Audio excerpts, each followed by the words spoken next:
Alrighty, hello and welcome to the Sunday stream. Sunday, not a typical Sunday drive. Now, this is going to be a kind of an interesting stream for me because I'm not too sure how I'm going to be able to read chat messages. Although I am going to try. I'm going to set this up in such a way that I should be able to read chat messages. If I can maybe bring my microphone a little bit closer. That way I can still reach my mouse, I can still look at the screen, apart from there is a pop filter sort of in my way. Can I do that? Still kind of in my way, sort of messing around with my peripheral vision in some sort of fashion. That's okay though.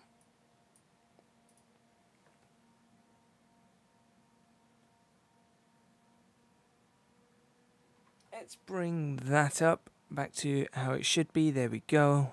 That looks a lot better. So we've got forget the little building in the corner, that's for a different stream. We've got the standard donation bar up. We've got the content manager up. So I am definitely using content manager. And we're going to see what we can come out with on this now.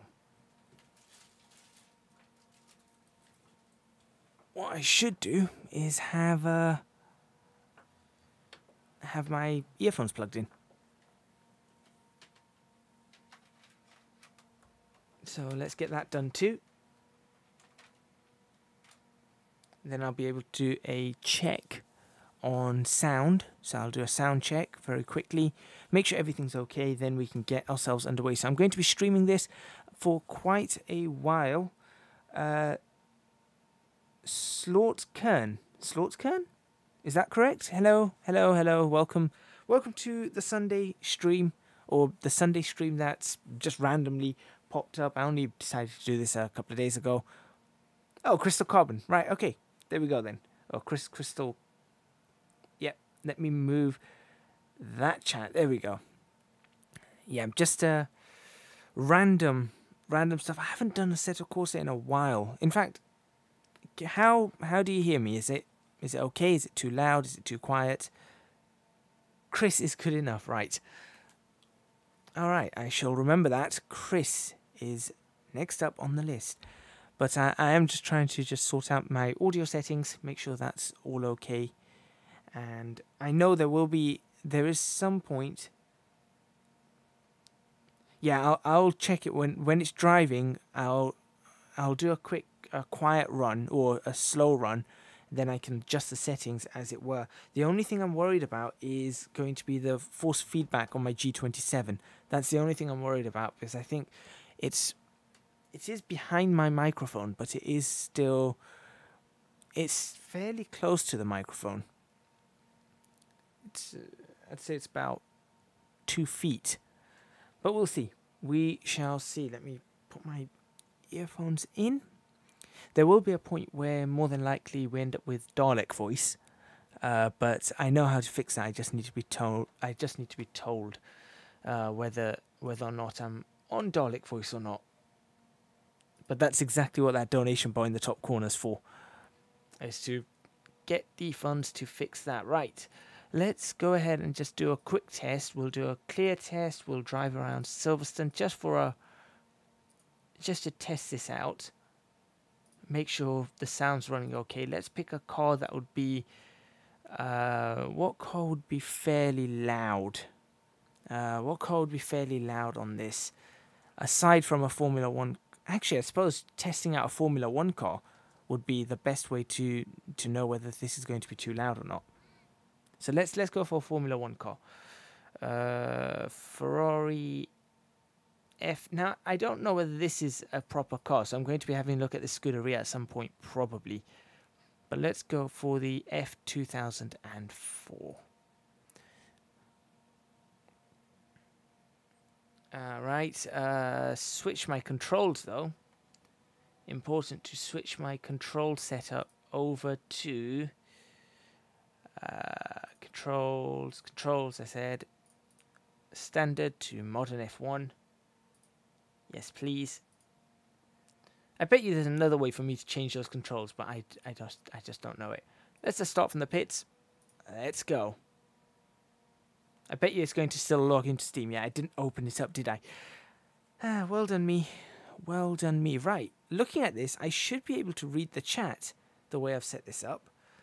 So even whilst I'm driving, I should be able to glance over at the chat and have a read. I was going to enable head tracking, but if I did that, things would go very wrong very quickly. So I don't plan on doing that.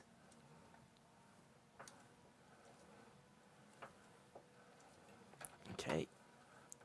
Just moving the steering wheel around. How does that sound?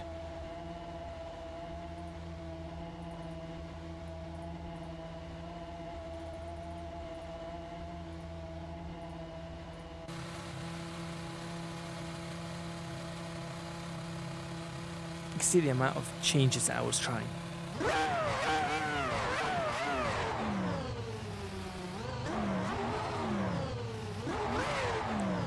Revving away.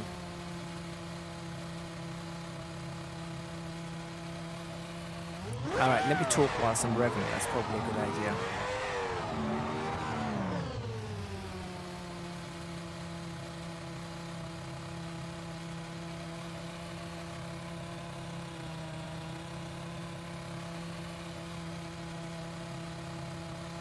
Okay, hang on. Let me try this then. How's that? Is that better? Because I think that keeps it within the green.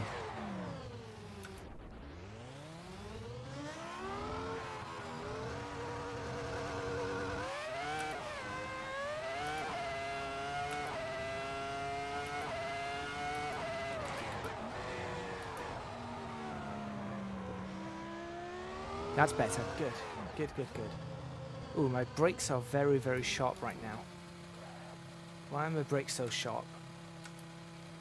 Of course, I didn't calibrate them. There we go. Let's do a quick lap. Just to get a feel for this again.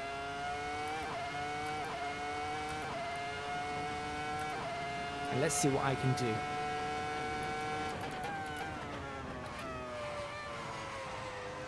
Trying to remember how to drive in Assetto Corsa. Trying to remember how to drive fast in Assetto Corsa.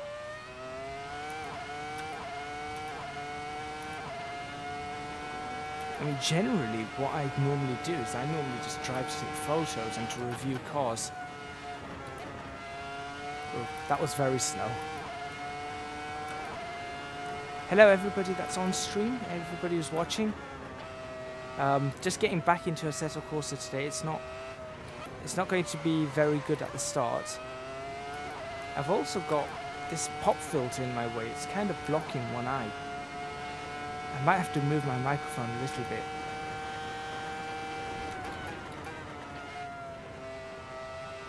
And I will bring lap times and stuff up.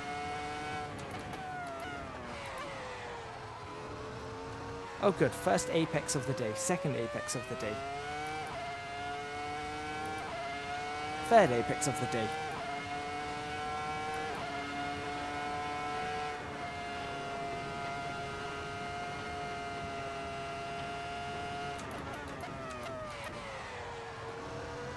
Oh, I think I remember how to drive this car a bit.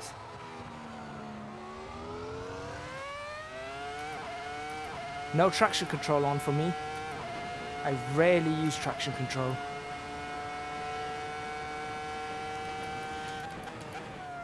That's braking too early for that corner.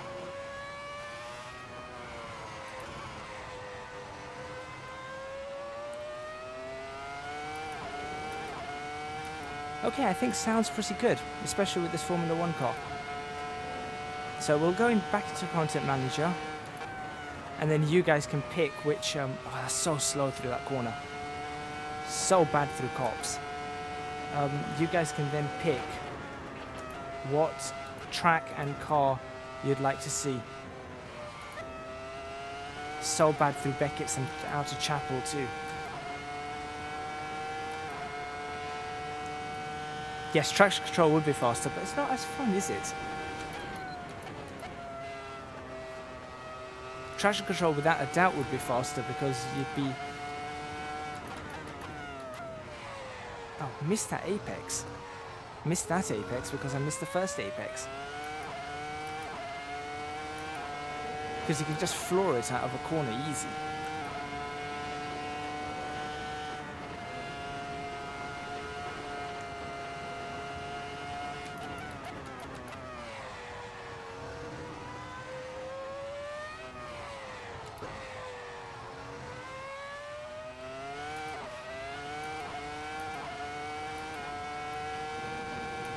I think my steering wheel feedback is fairly good too, so it's not too loud.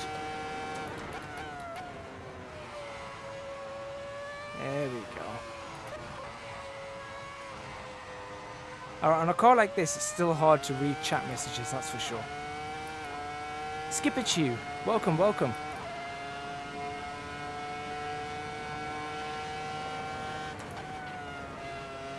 That's more like it through that corner.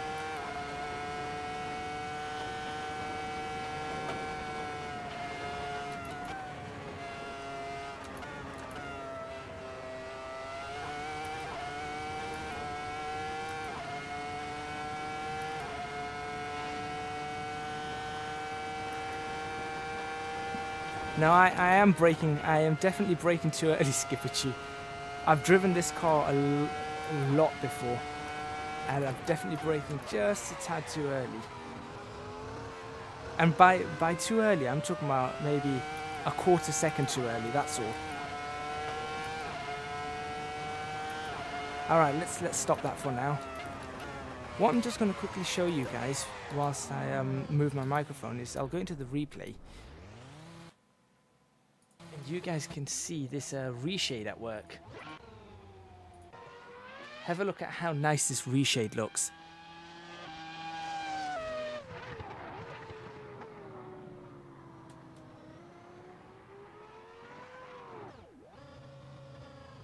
Can I try to match downshift?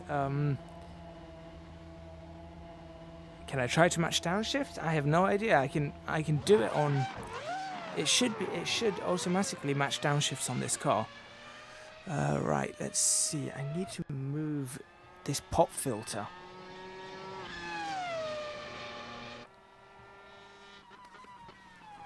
Yeah, when I go to chase lap times, I'll definitely probably be doing that. If I could just move this pop filter out the way, though.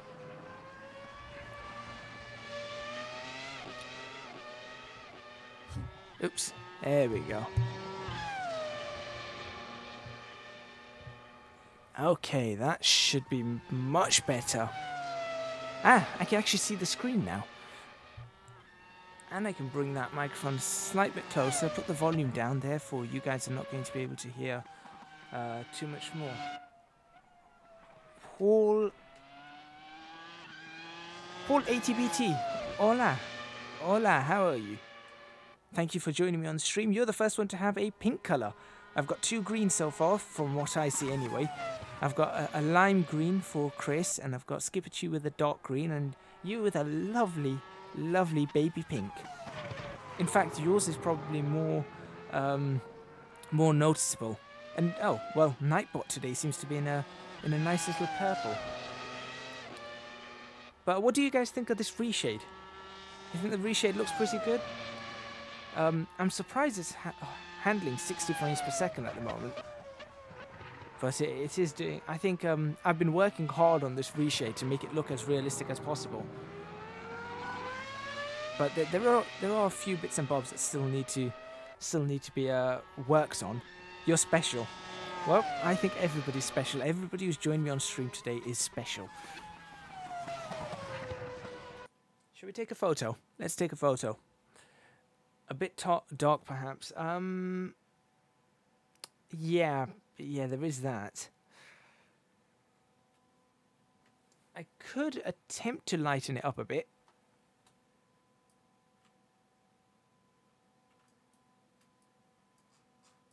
And for those people who don't know, I take a lot of photos.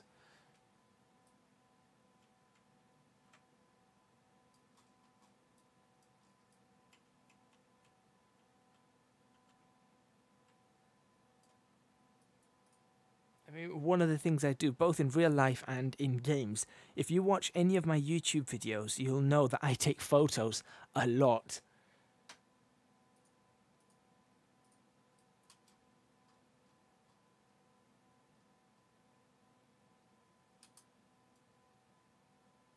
And that, I think, looks pretty good to me.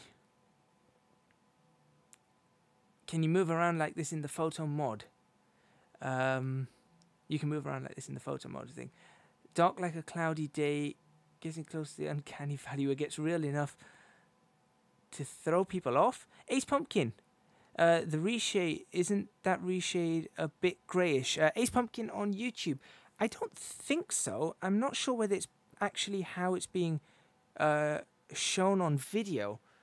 It doesn't seem greyish. I mean, somebody did say it's a little bit dark on Twitch, so I might have a look at that. What I'm going to do is, you know what I forgot? What I should have done to get the reshade photos. So here's a trick to get the reshade photos. If anybody's using reshade, what you need to do is you need to go to this photo mode instead. Start this photo mode up. Then go to the normal photo mode. Move. You probably can't hear me.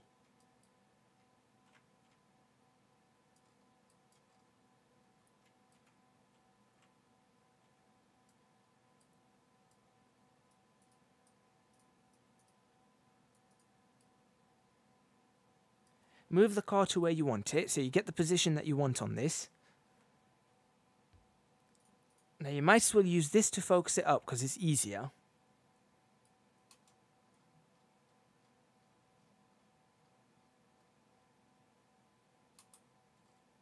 And now here's the reshade trick. So because reshade is a post-processing injector, so it injects the shaders after or on top of the actual simulator or game, what you need to do is for this, you go out of this photo mode, but now look, the car will remain exactly the footage will remain exactly where it was as if you were in photo mode. Then you just press, for this you press Ctrl and H, and then for me, my photo mode screenshot for reshade is the insert key.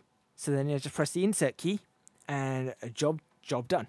And that's how you actually do that. Ace Pumpkin, I had major problems using reshade. Laguna Seca, for example, was totally overexposed. Well, I'm going to be having a look at this. I'm going to be having a look at this and looking at different tracks as well. So whatever people start suggesting, I'm going to start doing and start hot lapping around. Like I said, this is not going to be a typical Sunday drive, but I think that does look fairly realistic. So there is that. So let's actually get out of this and then we'll have a look at what we've got available and let's see.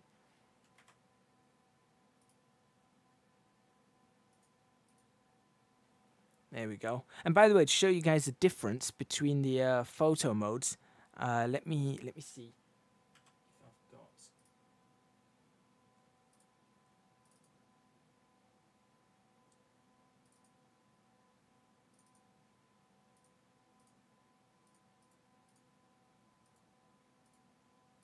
Right, here we go. This is a good example. So if you have a look at this, this is if you try and take a standard photo.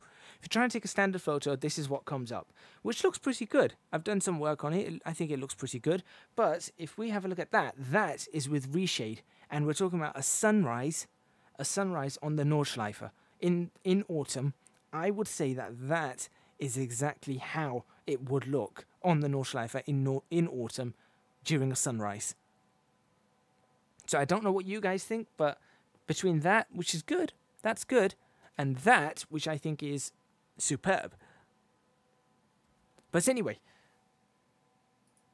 we're not here just to take photos. We are here to drive. So, first of all, let's pick a car. All right, everybody put in the brand that you think you want me to drive, and the brand that gets the most, I will pick to start with. And of course, what's going to happen here is everybody's going to put a different brand, isn't it? So, oh well, we'll see. Let's see what brands come up, though.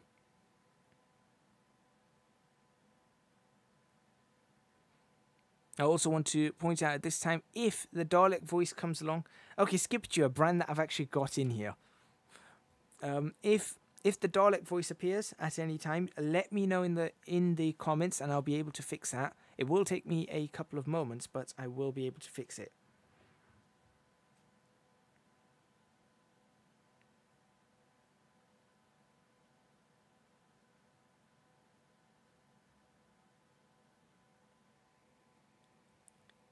Chevy. Okay. George of the day. Welcome to the stream. Ace Pumpkin goes the KTM at the Nordschleifer. We've got a Chevy. What Chevys have I got? Got the C7 Stingray and the C7R. Okay. I haven't driven them in a long time. So we've got a Chevy. We've got a C7R. Okay, we've got two Chevys. We've got two Chevys that's come up. Ace Pumpkin, I think you've just been outvoted for this one. It looks like we've got a C7R is the one of choice. So let's go for it. For the first few laps, the KTM, I think I will drive the KTM though at some point. So there's the C7R.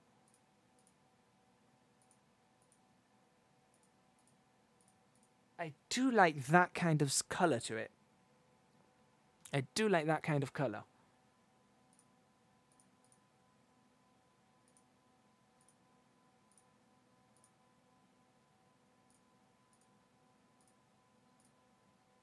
So we're going to we'll pick that colour.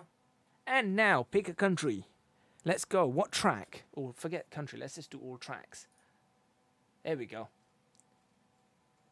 So the tracks that we've got to choose from: Barcelona, Black Cat County, Brands Hatch, Cadwell Park, which I've never ever tried. I installed it, but I've not tried it. Le Mans track I want to avoid because it's not actually that good. I'm going to uninstall it. Donington Park, which is fantastic. We've got drag tracks, no point. Drift tracks, no point. The Highlands track, Imola. LA Canyons is in development, so I don't want to touch that just yet. Lake Louise is beautiful just for driving. That's for a proper Sunday drive. We've got Magione, we've got Monza, Mugello, the Nordschleifer, the Nürburgring on its own, the Red Bull Ring, Silverstone, of course, 1967 Silverstone, which I don't think would work with this. Spa-Francorchamps, Toscana, I haven't checked either. Trento Bondone would be ridiculous on this, so let's not go for that. Vallelunga, I'm terrible at. The Virginia International Raceway, and Zandvoort, or Zandvoort, however it's pronounced. So let's pick a track and let's see what kind of driving I can do. And guaranteed I'm going to crash because, like I said, it's been such a long time since I've played or actually done some proper racing in this.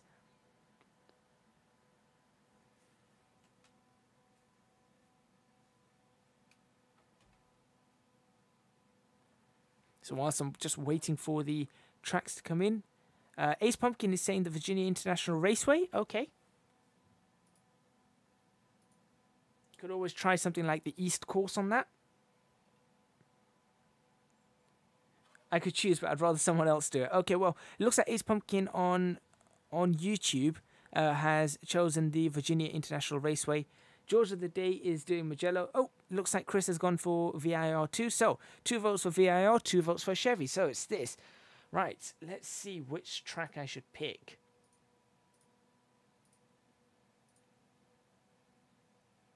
In all honesty, that one looks a little bit more engaging to me.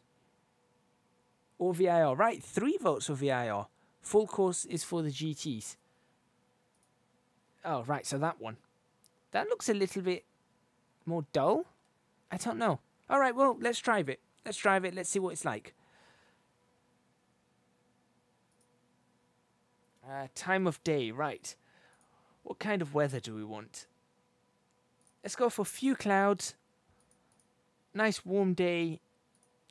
10 o'clock in the morning. About 21 degrees.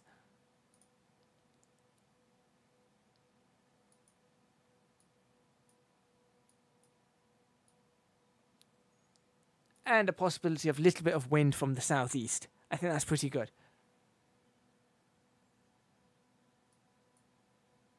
Alright, let's get into it.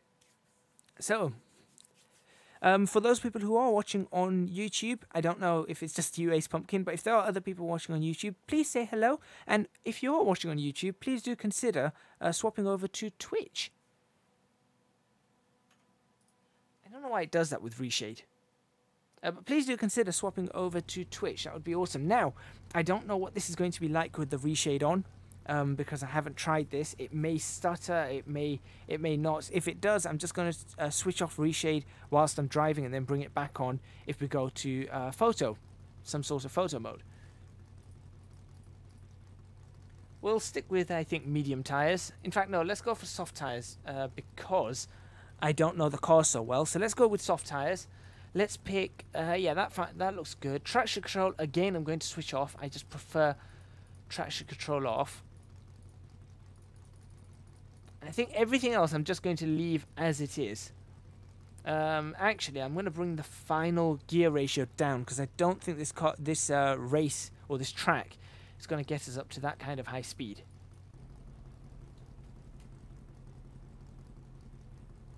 Alright, now what I'm also going to do is I'm going to switch off that post-processing filter. The render stats can go, the photo mode can go, but what I am going to bring up is a bit of information for you guys. So I'm going to bring up the that, and I'll pop that down in this corner. Hopefully everybody can see that quite clearly. Yep, that looks quite clear to me. And there is some tire data. There we go. And we've got some tire data, which I will stick in that corner. There you go. So hopefully everybody can see what we've got. Right. Should have probably changed my controls. Idiot me. I've left this in Formula 1 controls. Let's actually change the controls over first.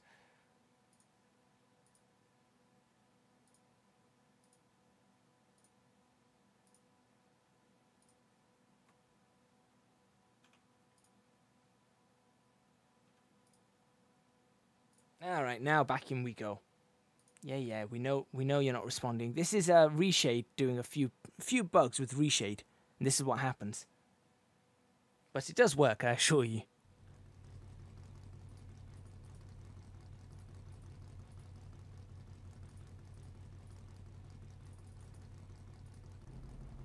There we go. That looks good to me. And as you can see, I've got the dynamic lights mod on, so you can actually see the lights lighting up the course. Now that might be why it looks slightly dark. Maybe if I switch that dynamics light mod off, it might look a little bit better. But let's go for a bit of a drive. I think that needs to go down already. 80 feels okay.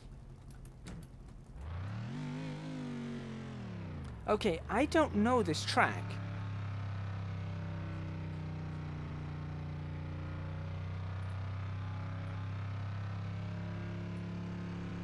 Which is a little awkward, but I don't know the track, so I'm going to switch it on. A specific controller preset to set. Oh, I didn't know that, Ace Pumpkin. Alright, let's see what this car is like to drive. I haven't driven this car since it came out in... This car came out in the Dream Pack, didn't it?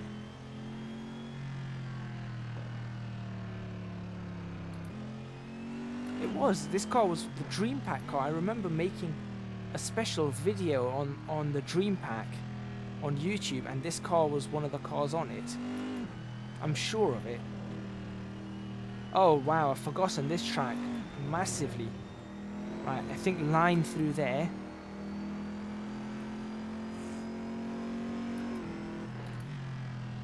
Oh, don't need to brake. Can ease up that hill. Brake there, take a line through that.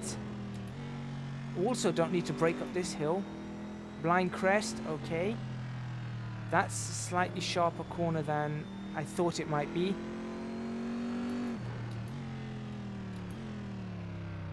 That looks very tight. Oh, that is very tight. Okay. Came out when the Nordschleife came out. George, yeah, that would definitely be the Dream Pack one then. Because I remember doing a big video on that. Okay. Actually going to increase that a little bit. Looks like I've got to brake all the way into this corner. Yep. Okay. It's going to have to be very good on the brakes there. Watch that corner. This is a nice track.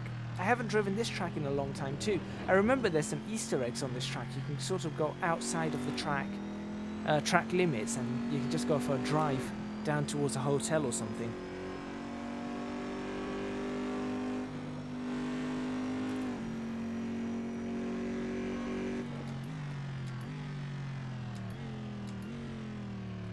Oh, I can brake a little bit later there.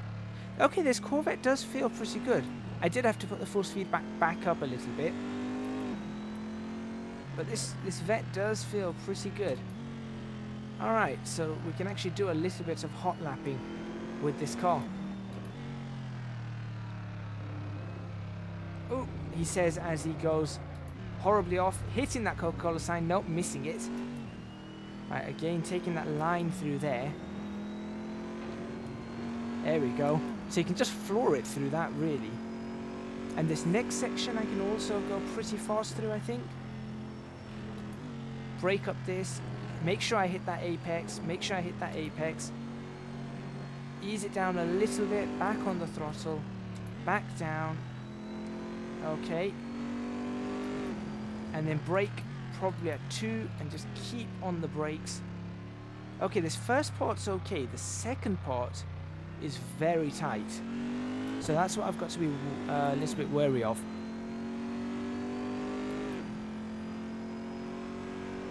That is miles per hour, yes. That is miles per hour.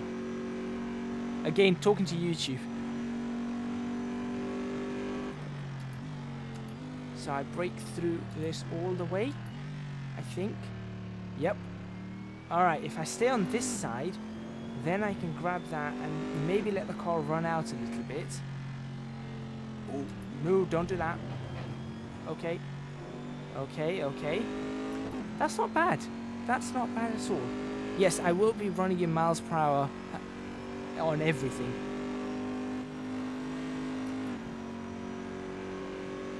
And hello as well. I forgot to say hello.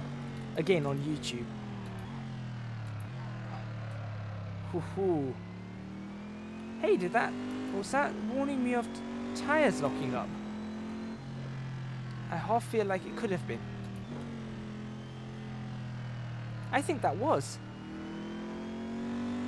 Those lights on the side warn of tyre lockups. I'm going to try that in a bit.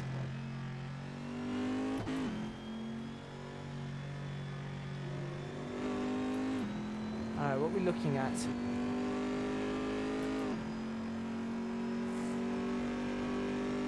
Okay. Ease over that. There we go. Just ease over. I'm starting to get the hang of this track. Right, and maybe if I hold the brakes all the way around. Don't need first. Don't use first. Using first is a bad idea.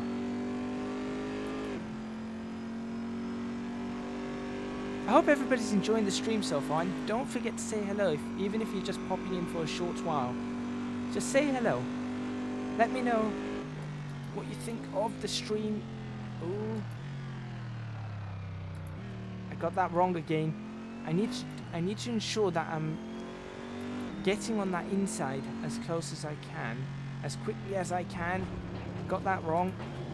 That's not right. That's a bad line. That, ladies and gentlemen, is the Dirt Rally line. Into left 3, don't cut.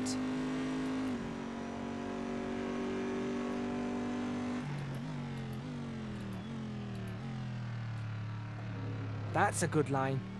I like that line. Oop.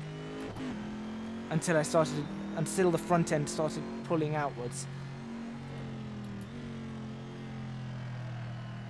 That's... I can carry more speed, that's for sure. I could definitely carry more speed through some of these corners. Right, ease it through that. Okay, We're going. We're still going.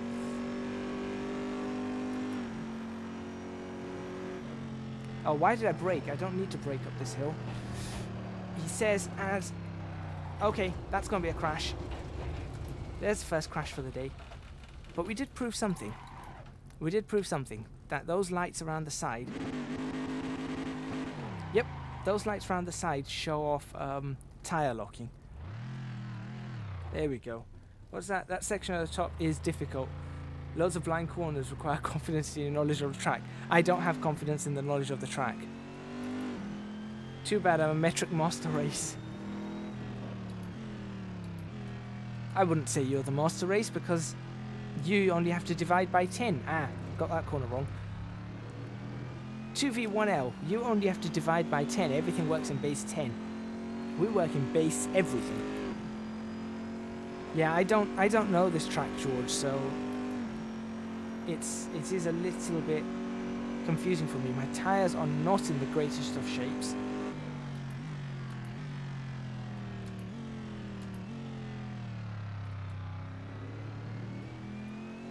I'll do a few more laps of this. And then what do you guys think? Would you like me to spend 5 minutes or so taking photos, 5-10 minutes taking photos before we swap to another car, or would you prefer that I just swap to another car and you guys don't have to live through the horrible experience of me taking photographs?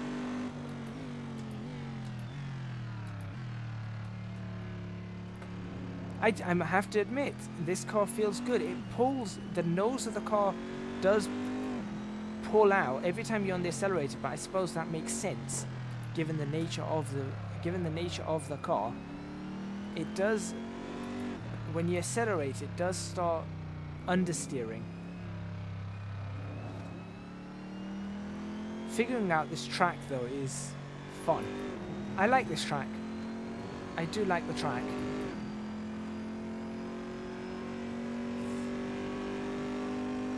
You'd prefer photos. Okay. I'll read that in a moment. I think I need to concentrate on this uphill section. There we go. Now I'm starting to get this a little bit. Over that edge. Yes. Good. Brake at the 2.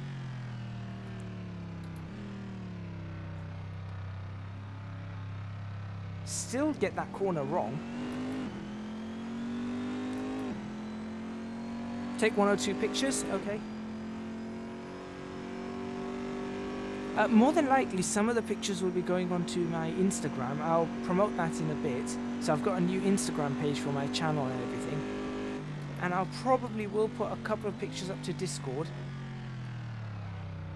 On the Discord you're talking about, Chris. But also, I'll also be doing some on my own Discord, which is accessible via Patreon.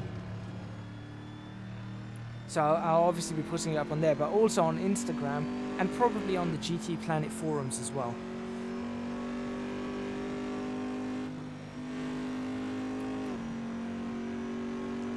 Right, one more lap. Let's make it a good one if possible.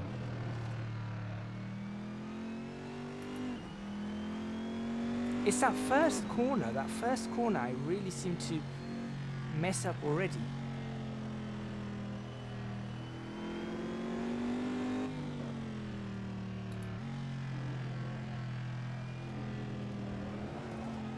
He says make it a good one and he spins out. That's embarrassing. Let's actually go to photo mode.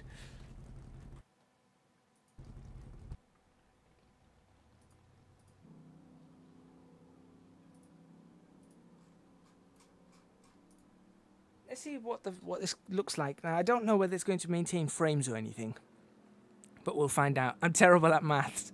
Oh well, 2v1 then. Base 10 is definitely your forte. It's good for you. Base 10 then.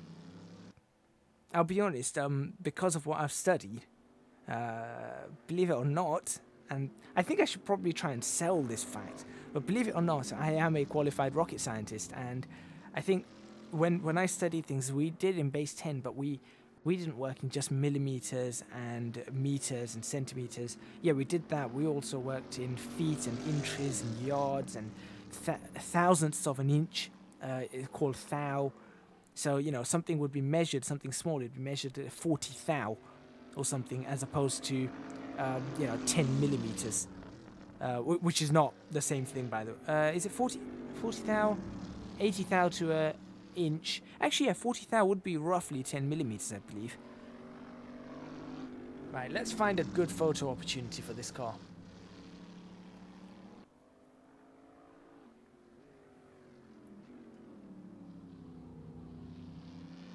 I think once I'm actually up to speed, I'll probably get a good photo opportunity.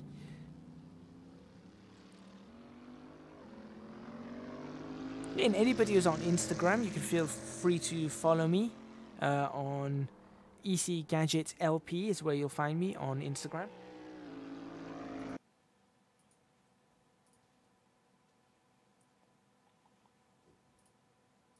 Got to remember to do this.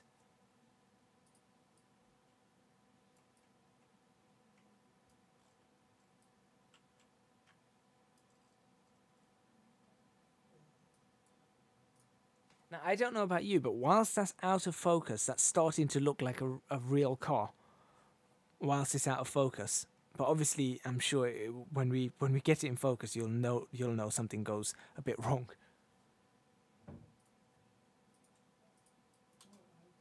But in any case, have a look at.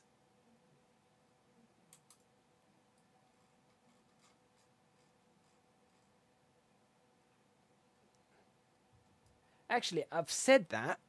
That still looks like a real car.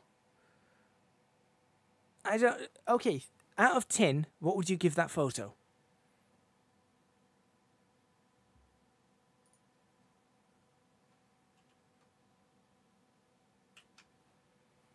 Rate that photo out of 10. And then we'll go to another photo.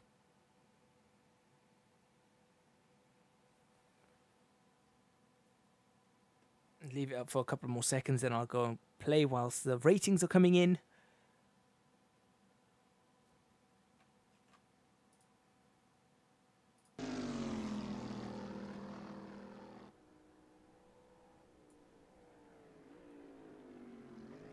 Eight out of 10, Agent W, thank you very much.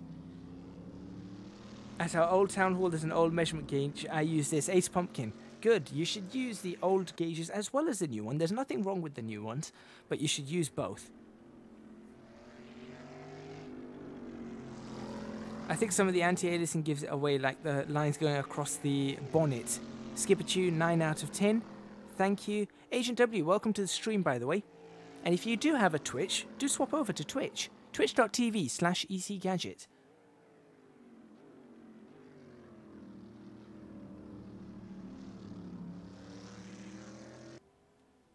Yeah, unfortunately I don't have these super duper computers. That's going to allow me to, for example, have the smoothest of lines.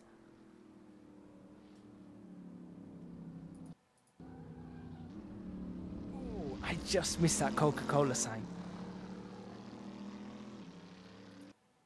I think another photo might be good in this location.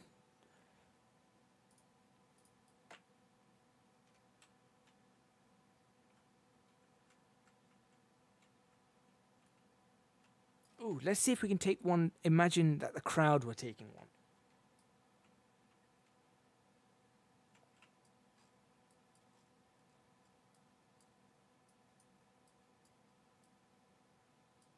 Now, the one thing this is missing, and that I think personally that gives these away from real to fake, is the fact that we don't have shutter speeds in Assetto Corsa.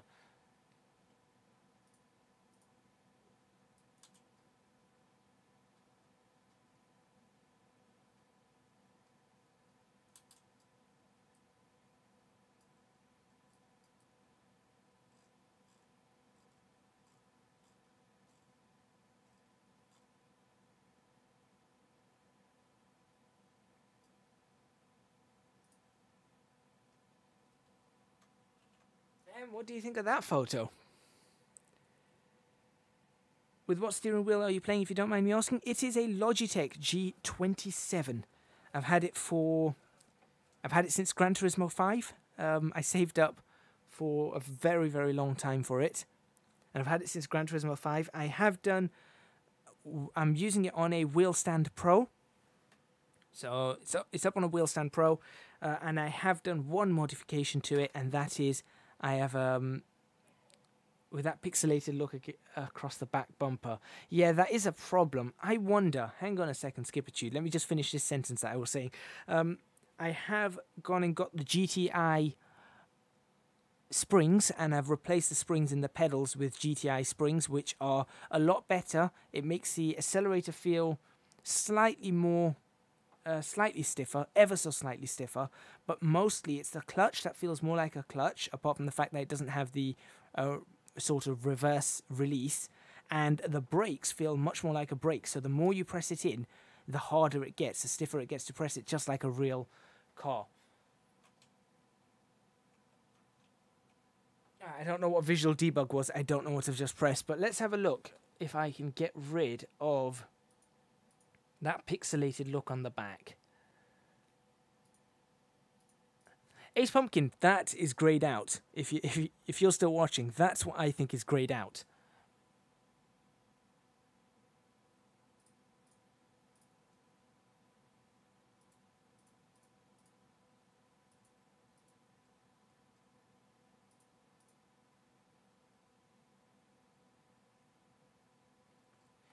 Unfortunately, I think we're going to be stuck with those lines. I think we are going to be stuck with those lines. It's unfortunate. Although, that being said, actually, having a look at that, Skippertune, that pixelated look on the back is actually carbon fiber. It's actually a reflection of carbon fiber. It's not pixels. I just noticed that. I'm going to zoom in so you can get a better look of this, and then we'll see.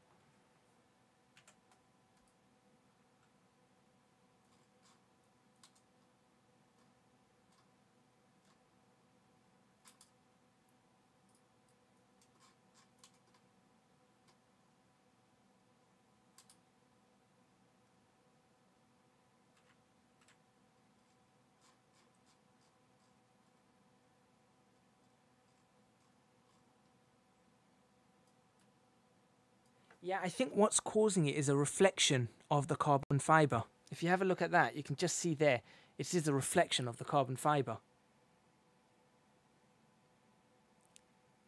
Around the tail light, I wonder if it's the carbon fiber causing that. Now I'm just curious. And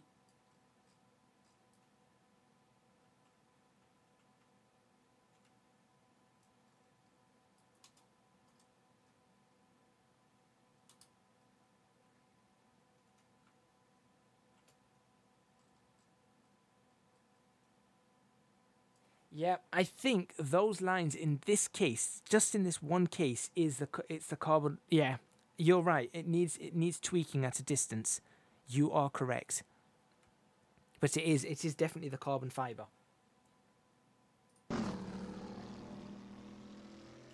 I've lost the car.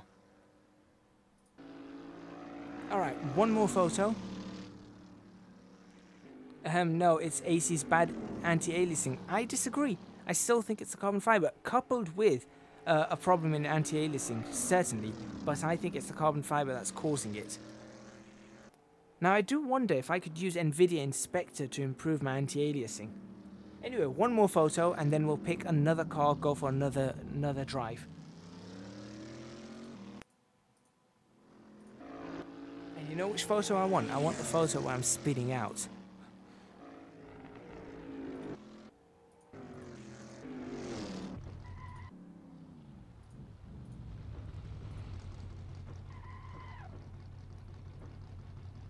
This area.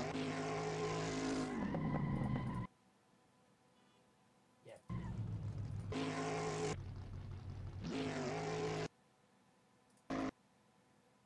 That's the area I want. Now, here's another trick. Have a look at that. Look what's happened to the smoke there. Well, if I do this, if I start the photo mode again, and then do this. Let's get the perfect shot. Then we go back in time slightly, forward it, and suddenly the smoke will be absolutely perfect.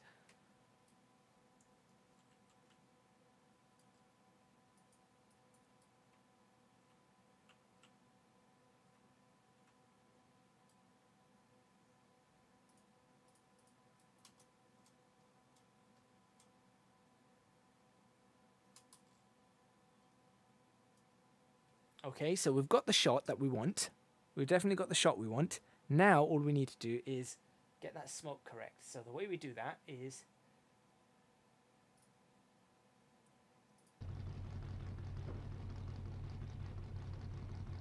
I hope this works.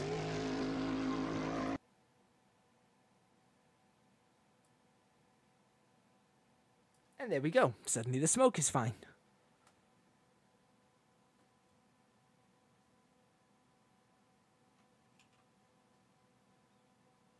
Would you take a look at that shot? I have to say that's probably the nicest shot I've got of this car.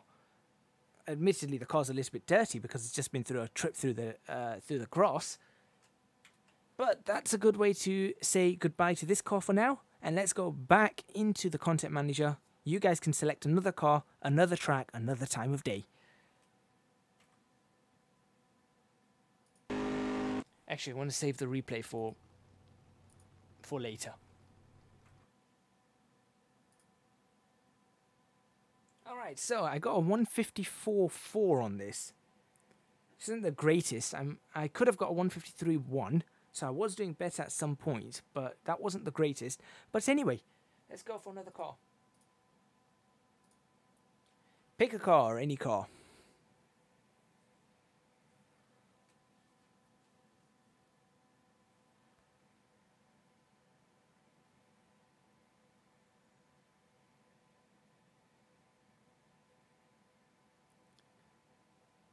Dirt helps show off the shader, breaks up the glare spots. True, it's true.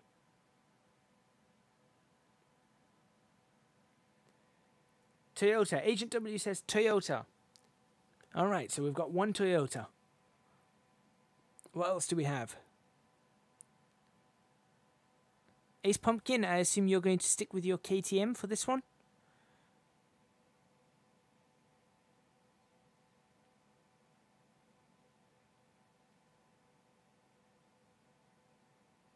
So we've got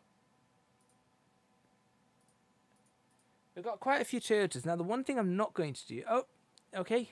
Skipperchi says Toyota too. That's 2 for Toyota. Anybody else? Do we have 3 for anything else? And we're going to go with Toyota then for this one. Look at the car-specific controls. I will take a look at that, Ace Pumpkin. Thank you for reminding me. I actually did not... I see the checkbox now. I do see the checkbox. It doesn't seem to be anything else for Toyota, apart from Toyota, so let's have a look. Now, I'm not going to be doing drifting. That's one thing I'm not going to be doing. Not with my current setup. It would not be very good for me. Now, I have done the occasional massive slide in a car. But, yeah. Okay, Toyota is... Let's go. We've got the Celica ST185, which is the four-wheel drive rally car. Hachiroku. Yes, Chris. Hachiroku. Let's see. I'm not going to do the whole initial D thing. So I'm not taking an AE86, drifting it around and throwing it and doing the whole comic book. Recreate the comic book. Why not? I do particularly like the GT86, I will say that. So if I had to choose a car, it'd be the GT86. Now, I like the Supra in real life, but I think there's something not quite right about the Supra in Assetto Corsa, which is why I don't tend to drive it. It does have some of the characteristics of it, but it just feels a little bit sluggish compared to a real Supra.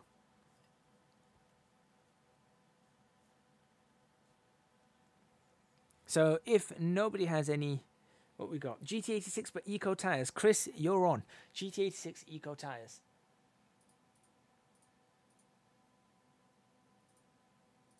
And it looks like Ace Pumpkin is agreeing. Eco tires too.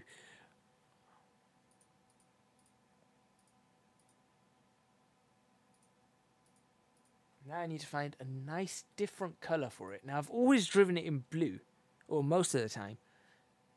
I think this colour might look good now, because with the ambient occlusion, Agent W GT86 Eco tires. Okay, this is going to be interesting. Let's go with that. I did not know you could do that. And the track. And the track. And I'm assuming you guys are going to go Nürburgring Nordschleife.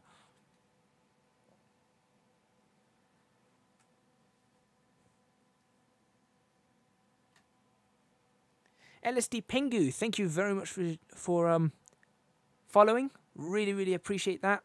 Massive thank you. Say hello in the chat. I'm sure people will be happy to talk.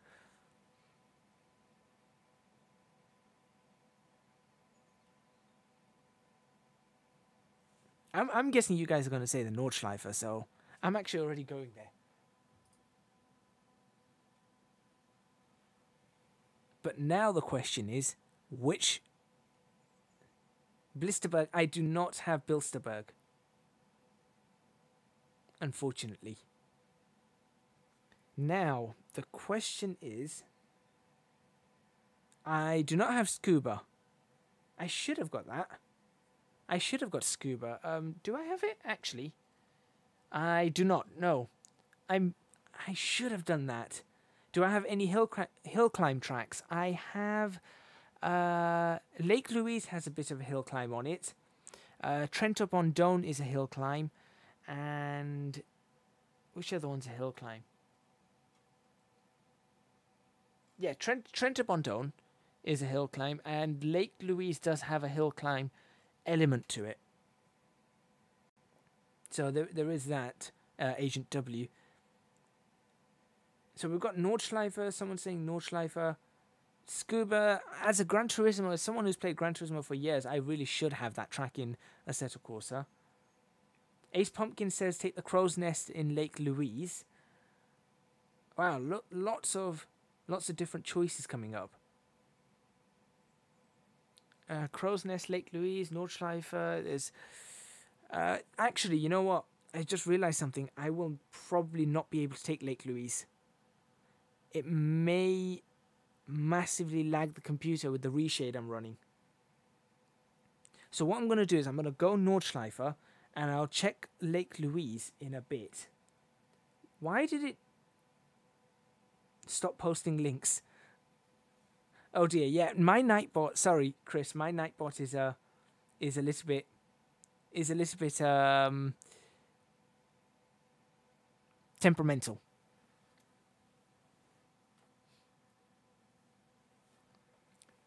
LSD Pengu, Nordschleife is a word that, because I am old and I'm not even going to. Yeah. Alright, Nordschleife it is. You want to draw through the choices. I should do that. I should do that too. I'll sort that out when I get to next stream. Like I said, I'm just bringing this up. Alright, Nordschleife it is, because we've got a few for that. Agent W just subscribed. Thank you very much for subscribing on YouTube. Mostly though, this sort of content is going to be on Twitch. So if you do have a Twitch account, I'd really appreciate a follow on there. You'll probably find me on there a lot easier for live streaming anyway. Lots of content still on YouTube, of course. Let's go Nordschleife. Now, we're going to go Nordschleife, but I think... You don't sound old. No, I don't. Actually, that being said, I'm not that old, but I don't tend to use that much slang, as it were. Let's go for a misty day.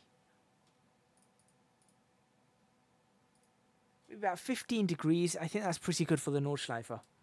Let's go for it. Now, also, I don't know whether this is going to hurt my frames, because I don't know what reshade is going to be like on the Nordschleife. There we go. Again, because of reshade, I have to actually go manually into Assetto Corsa. And you guys can see on Nightbot it's saying donate. If you do want to donate, www.streamlabs.com/ecgadget. Oh yeah, car-specific controls. I forgot about that. Don't worry about that, Ace Pumpkin. We can sort that out. Or you can support me on Patreon. That's patreon.com/ecgadget. Right, let's get into this. It seems a little bit bright. There are the eco tires. You wanted eco tires, you're going to get eco tires.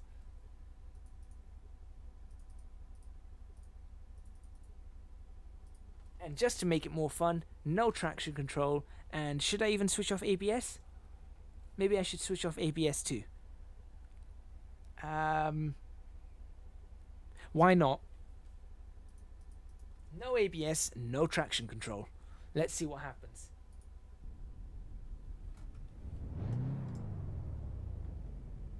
Those lights are bright in the mist. I like them. Here we go.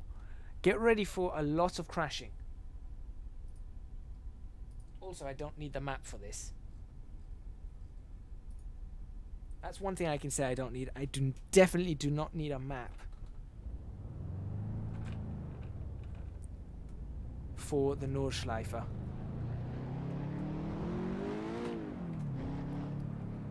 Alright. What have you guys done? Let's see.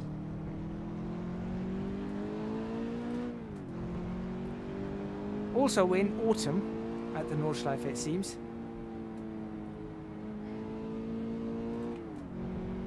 Oh, this doesn't feel so bad. Bet your first braking point's going to be horrible.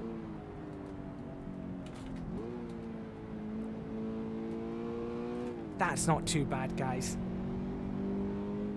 So far, anyway. Oh, there is a little... Okay, admittedly, I'm probably not pushing this very hard.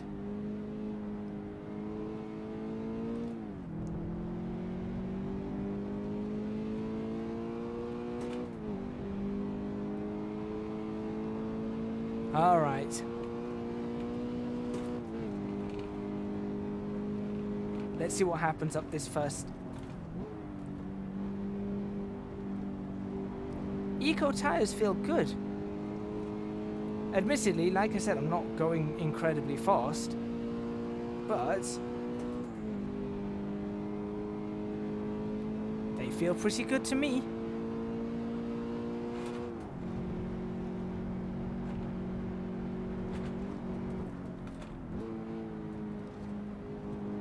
Oh, okay, I start feeling a little bit of sliding.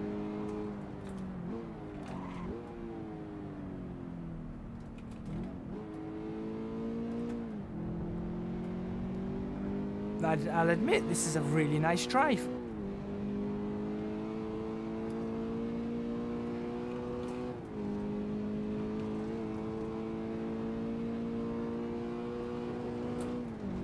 Am I using a H shifter? I certainly am.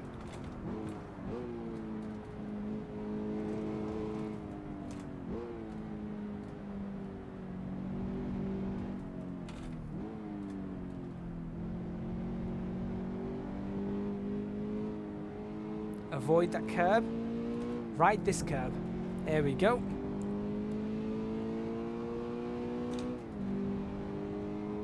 Yes, I certainly am using a H shifter. My actual driving license is a manual, so I prefer manual where I can.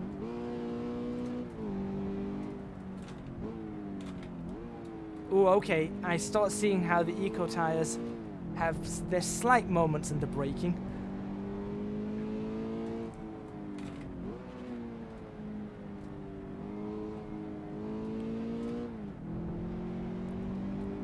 But this is fun.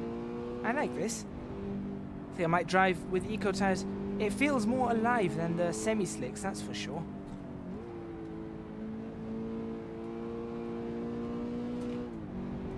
Definitely feels more alive than the semi-slicks.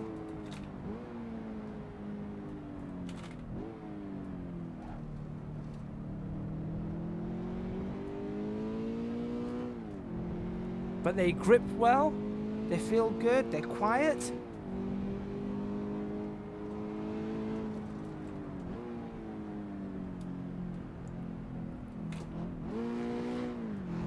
Hang on, Ace Pumpkin. I know you've just left a message, but I don't know what that message is. I can't read it just yet.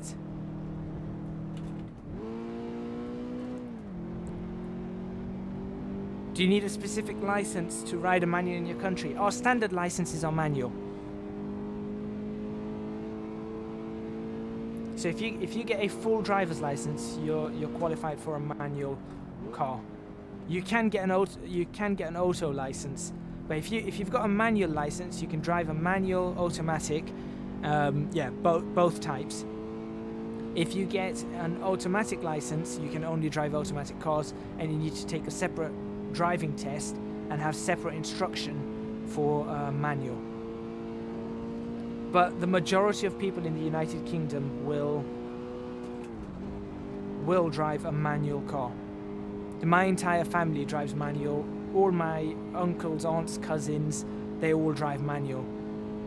And I think almost everybody I know that has a driving license has a manual driver's license. This is a very smooth drive. I think I could be going faster. What's Agent W said?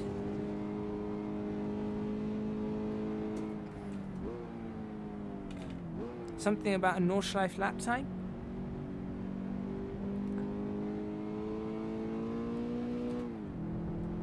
Oh, is that Tolokram? Oh, welcome. I didn't even see you. You would have crashed so many times already. That's probably because I've got years of driving experience in simulators and in real life. And country roads in the United Kingdom are wonderful.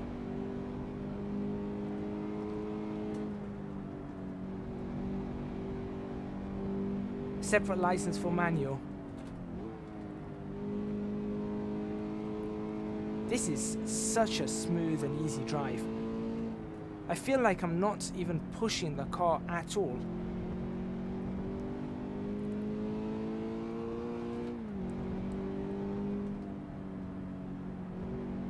Although this section is where I think we'll start feeling, yep, this is where we start feeling those eco tires a little bit. There we go. But what a beautiful car. I've always liked the GT86 ever since it came out. I do feel that it's slightly underpowered at 200 bhp. I think it needs about 250. There's the understeer from the Eco. There's the understeer that I was waiting for.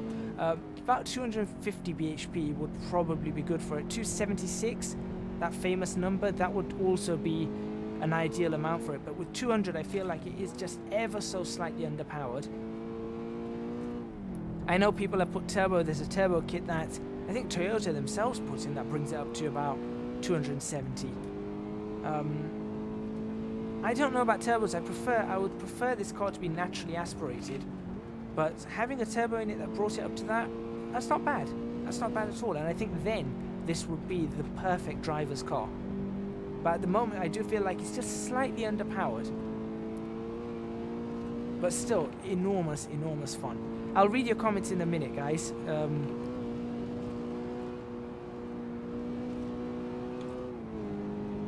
This is great.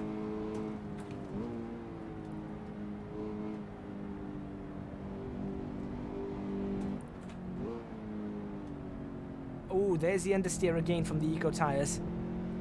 Feeling it, feeling it.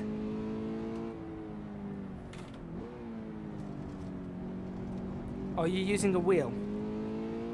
Yes, I am using a wheel LSD Pingu. I'm going to call you Pingu. The problem is Pingu for me, that's probably Pengu. Pingu for me is a little penguin that constantly goes newt newt. And if you guys don't know what I'm talking about, you need to search up Pingu on YouTube. That's P-I-N-G-U. Alright, let's see what the comments are saying. Agent W, best training car for the Nordschleifer. Yeah, I would say so.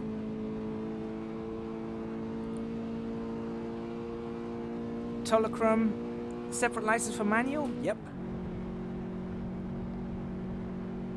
Autos are for lazy people or people with disabilities, let's not forget that. What is my real life car? My real life car is, well, the car I drive is a Honda Jazz 2004. Just a nice simple car. Also, I have driven before a Vauxhall Insignia. That's alright. And I've driven a Range Rover Evoque, which I loved the engine and gearbox on that, but I did not like the way the windows were. I just did not like the windows. I don't like that high setup in that. But I do want to eventually, maybe, fingers crossed, with your guys' support, with Patreon, with you know, this making a fair amount of money, I would like to purchase a Ford Focus Mach 2 facelift RS, probably from around 2010. Sorry, not RS, ST, from around 2010. Alright, let's get a bit more excitement in this lap. There we go, already pushing it a little bit more than I was in the last. Now that the tyres are up to temperature, the brakes are working well, we've got grip. Let's push it just that little bit more and be prepared to crash.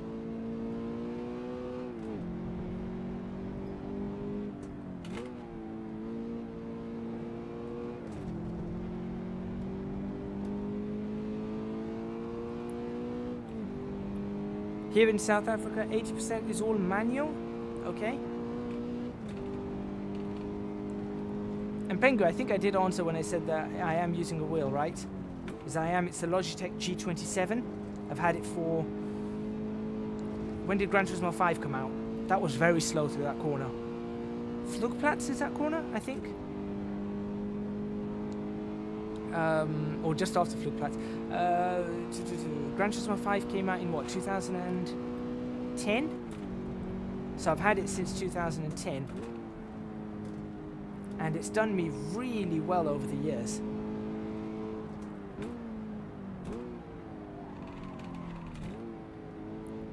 A little bit of lock-up on the wheel there. No ABS, of course, no traction control.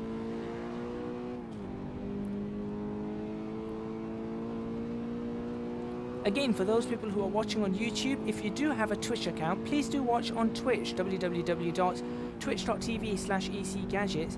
I am looking to get affiliates, so I'm working hard towards that. So the views are really appreciated up on Twitch. As we take a good, I feel like this is feeling like a really nice lap around the Nordschleife. On these eco tires, there we go, there's some sliding. That's what I was waiting for. Looking for a bit of sliding on those eco tires. They feel good. You cannot crash a GT84, a GT86 on the Nordschleife. Watch me. If anyone can do it, I can do it. Oh, slightly over rev there. I didn't let the revs go down there. And I love being able to heel toe. That's one thing I love doing on these manual cars.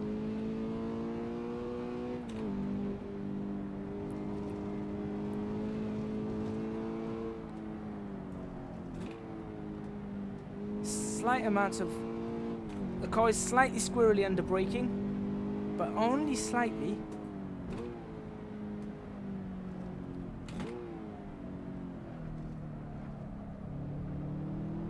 Little bit of tyre squeal. It's good. Shows that the tyres are working at the edge of their range. Good frames too. Really good frames, even with this reshape working. And listen to that echo.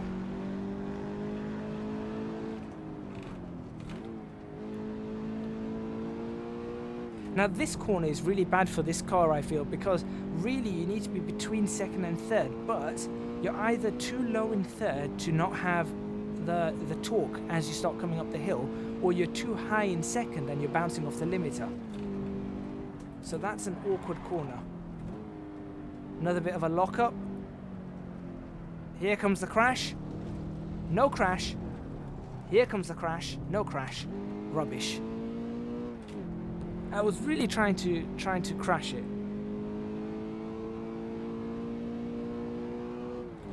Yes, I know I have to work on my lines. It's been a long time. It's been a long time since I've driven different cars. Like I said, I haven't driven this GT86 in a very long time. I'm literally just coming back into Assetto Corsa.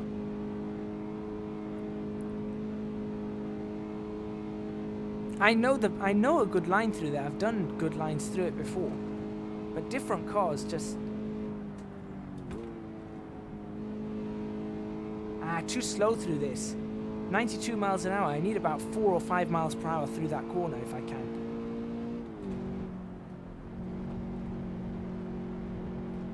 Right.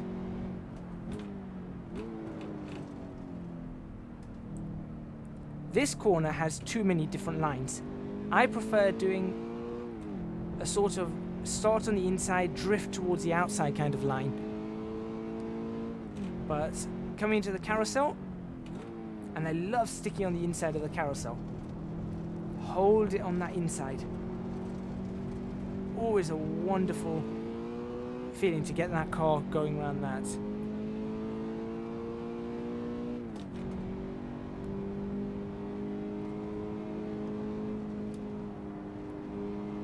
Can I stick out a little bit towards the green stuff there? Turn it in. Like that. That's good, that's fairly good. Alright, hold it in third. Now here, third is probably your friend. Third gear all the way through this section. Actually, just jump up to fourth, back down to third. You want to hold third through this. Get on that part there. Touch that part there. Now normally you can slide a car through that pretty well.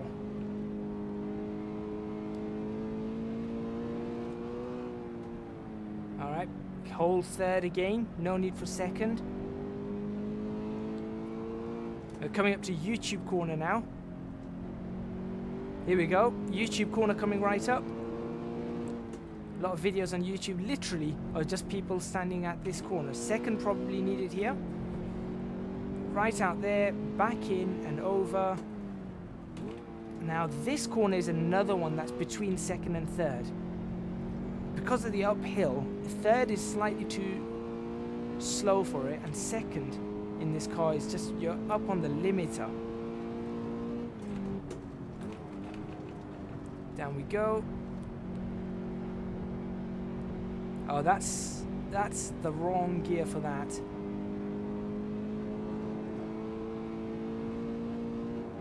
Ooh. Ease off the accelerator and then back on. When you see the rumble strips.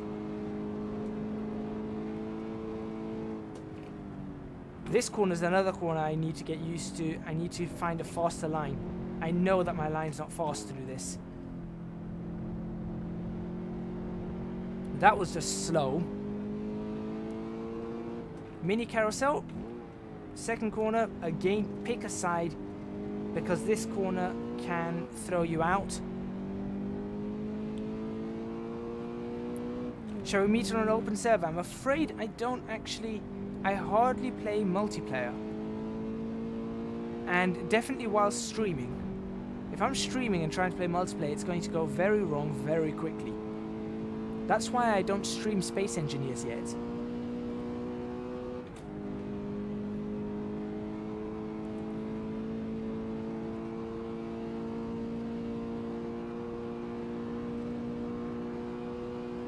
What's that, Chris? What's that you're saying?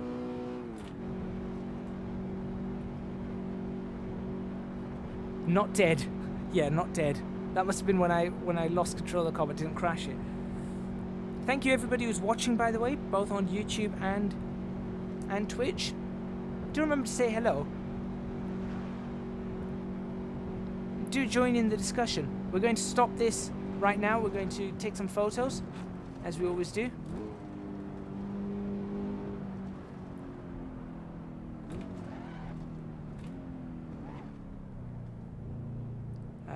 In the pits or not in the pits? Not in the pits.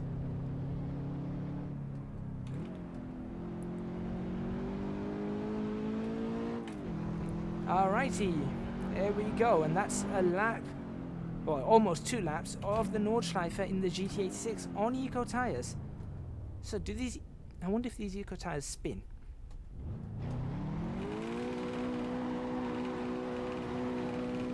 Yeah, they do. Unfortunately, the car doesn't have the spin radius on this. Can I? Hold on, I wonder.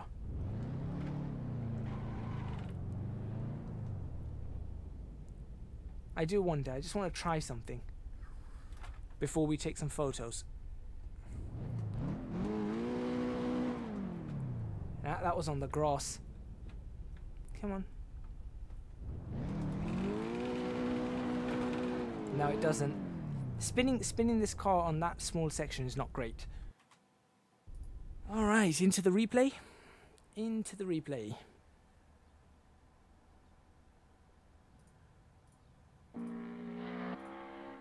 Now you'll see how reshade has an effect. And I'm surprised the Dalek voice hasn't happened yet. What time is it? It's 3:30. Got plenty of time, plenty of driving to go. As a matter of fact, another 1.5 hours of driving to go. Right, so we're looking for photo opportunities here, again.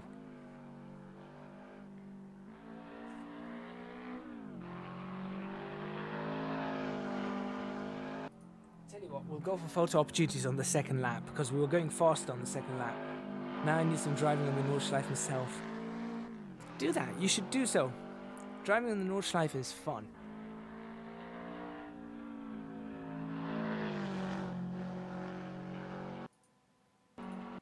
Right out to the edge, that might be a good photo opportunity.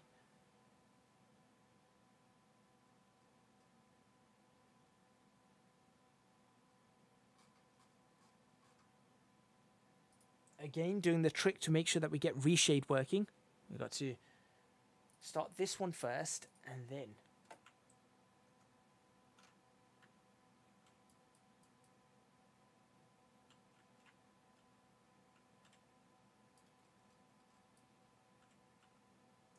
that looks beautiful with the orange. That looks really nice.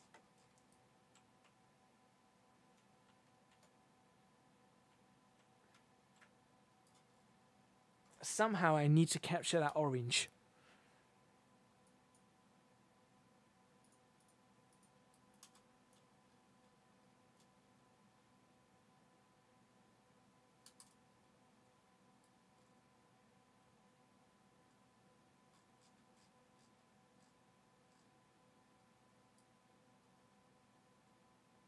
What do you guys think? A rather more simple photo, I will admit.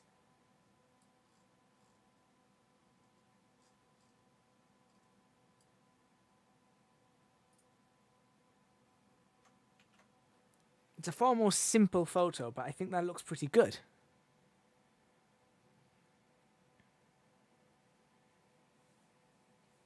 I'm going to take that though. Right, get ready to pick the next car, but also I want to show you guys something. So I'm going to pick the next track, but you guys can pick the next car. As long as it's not an F1 car, and it's not a car that has slick tyres, then you guys think about the cars that you might want me to potentially drive. But I'm picking the next track because I want to show you guys something.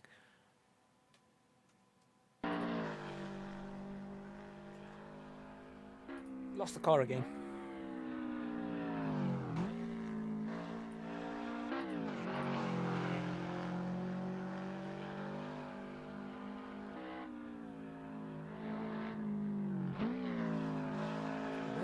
Where would a photo look really good? I mentioned it already, Ace Pumpkin. I cannot go onto the servers because it will kill my stream.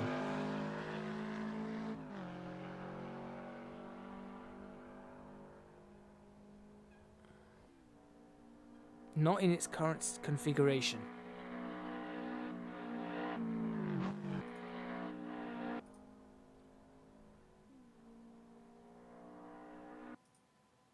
there is something I've just seen. My car lifting off. I want to take a photo of that.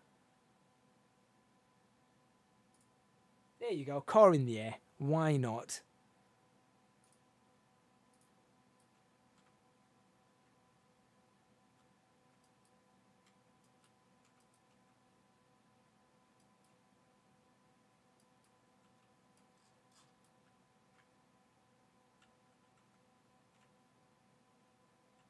Oh, I need to find a good sort of photo for this.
Does that work?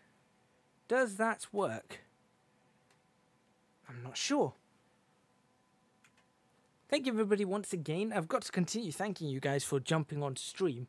Right now we're taking a few photos of the GT86 on the Nordschleifer. I got told to drive around on eco tires, so I did. And there's no traction control, no ABS, just to see what would happen. And I think I did quite well. Not dead. Come back, car. Come back. I'm also using the dynamic lighting mod, which I'm going to be showing off on the next track properly. In fact, I'm going to be showing off something really cool on the next track, which is why I am picking the next setup, but the car can be chosen by you guys.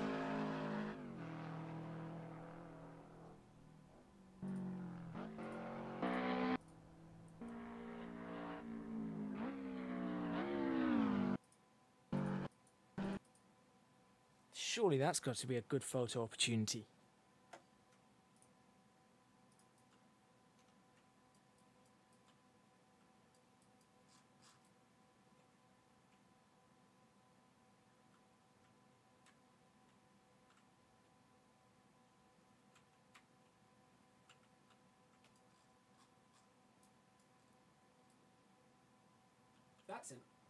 That's an awesome photo opportunity.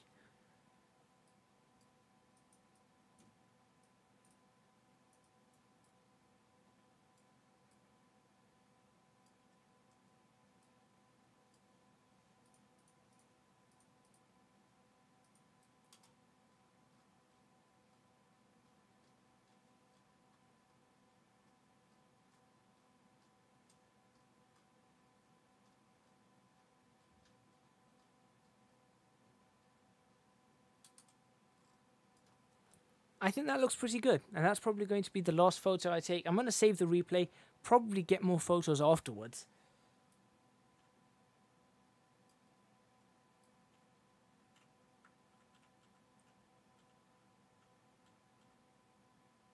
That's probably better.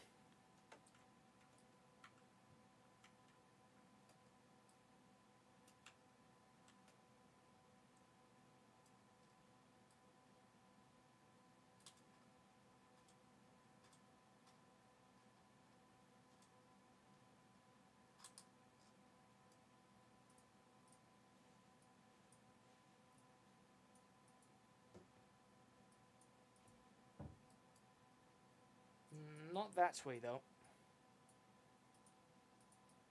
Welcome back, Agent W.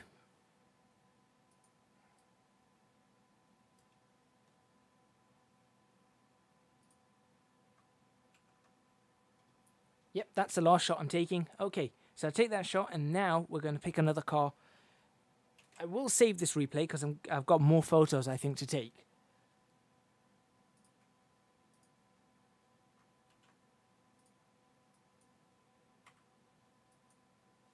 But we are going to...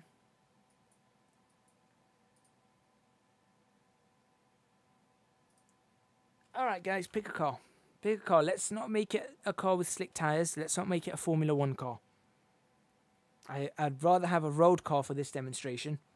And I want to see if this works. Because this is going to look awesome if you guys see this. And it works. Of course, I don't know what the compression, the bitrate compression is going to do to this. But hopefully it should be okay.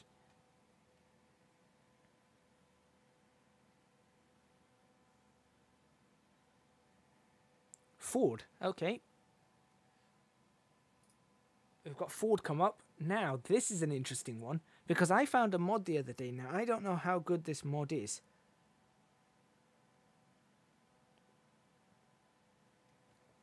But it is a car that I just spoke about. Or I was another variant of a car that I just spoke about. And it's actually the car I want. And it's a Ford Focus RS. The Escort RS 1600. I believe that car only has slick tyres. The Escort RS is it's the race variant, not a road variant.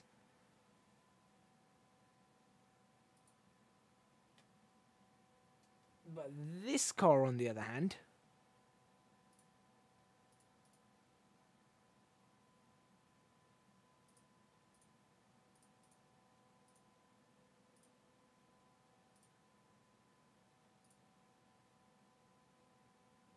I could take this car. It's an RS. It's a Ford.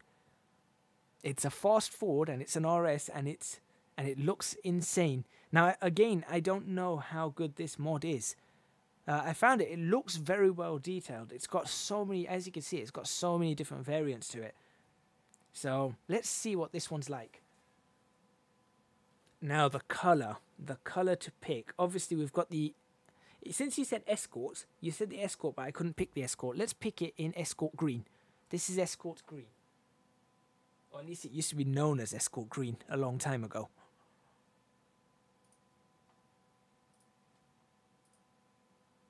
Now, the track I'm going to pick is a really interesting one.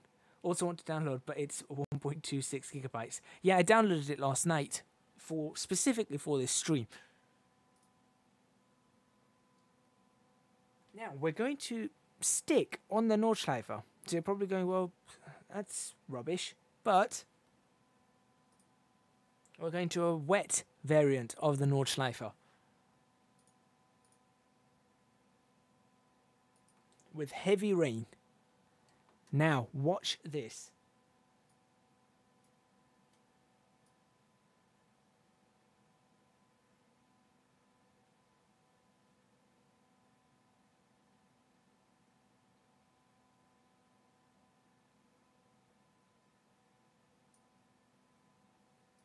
It's going to be cold. It's cold at the Nordschleifer. It's raining. It's wet. And we've got the dynamic lights. Let's see how this looks.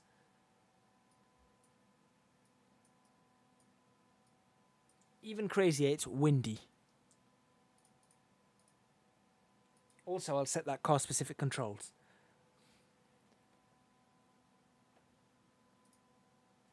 Let's see. So I've done 20 kilometers in this car anyway. So that's what? I need to swap that. I need to swap that over to miles. But that's about 15 miles, something like that. No, it's not 15 miles. It's less than 15. It's about 12 miles. Right, here we go. We're going to go with street tyres. The Michelin PS3, Pilot Sport 3s. Which are really, really good tyres. I do recommend Pilot Sports on cars. We're going to leave traction control off, even in the rain. We're going to leave ABS on, but no traction control, even though it's raining. I think we are good to go.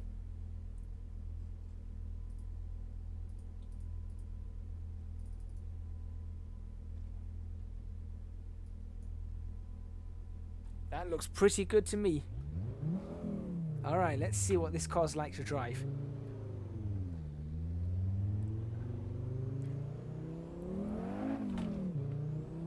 Right, you'll be hearing the rain. And look at that. A wet, rainy Nordschleifer. It's slippery. It's slippery, I will say that.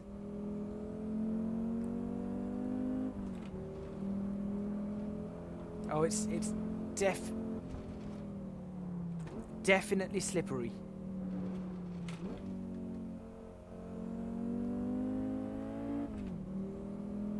I can feel the traction. I can feel the front of the car breaking away. But now we get to see. Now the reason I've done this is we get to see. Consider reducing force feedback gain. Sure. I thought that was a little bit heavy. The reason I've done this is we get to see the Nordschleifer in the rain. We get to see the good bad weathers working as we want it to work. We get to see the dynamic lights working, and we get to see a Ford Focus RS, which I particularly like the car in real life. Oh, okay, slippery.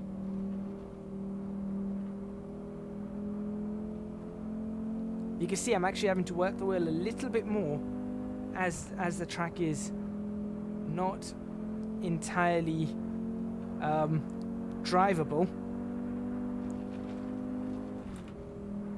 But I'm still doing 132 miles an hour in the rain. That's because of these wonderful pilot sports. Whoa. It's cold, it's windy, and I think it looks beautiful as well. It really does suit the setup.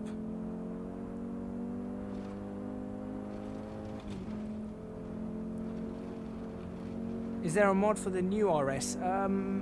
I saw one, but I don't think it works, and I don't know whether it's a good mod. I don't even know whether it's a legal conversion. Ooh. So I wouldn't know. I don't particularly like, I'll be honest, I don't particularly like the new RS. Still a little bit of tyre squeal. Oh, felt that breakaway. So yeah, I don't particularly like the new RS anyway.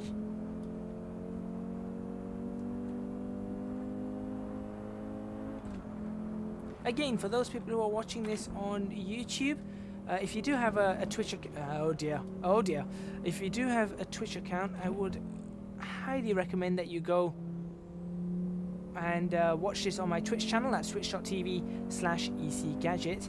Would really appreciate that. I'm looking to work towards affiliate, so the more viewers I get there, the higher chance I've got of getting affiliate. I'm really close. I just need to get that viewership slightly higher up. Then I can get affiliates, and then once I've got my affiliate scheme, I can, or the affiliate membership with Twitch, I can start scheduling up better streams.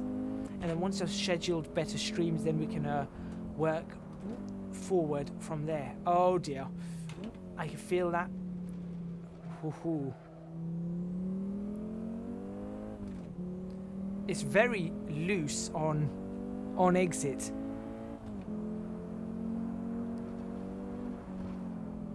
And also, if you really do enjoy these streams and want to get more involved with my little community, please do consider supporting me on Patreon. That's www.patreon.com/ecgadget. Would really appreciate that. Even a single $1 a month would help. That will any amount will give you access to my Discord server, where you can talk. There's loads of discussions that go on about anything and everything. The other day we were talking about, actually one of the things we were talking about was cars, and we were talking about manual versus automatic, whether it's the paddle shifters or whether it's a full auto or anything like that.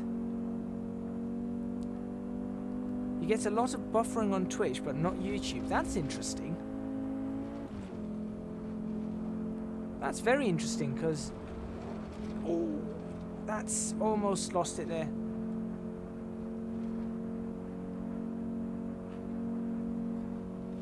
Because they're both being streamed at the same time, and for me, both of them seem to be playing exactly the same. Okay. But yeah, so a single dollar will give you access to my Discord server, to the lounge anyway. $5 or more gives you access to the Patreon exclusive parts where I talk about what I'm planning next, what I'm doing. You get to see behind the scenes, outtake videos, bloopers of the videos I make on YouTube. What else do you get to see? You get to be involved in the plans of what's going on next.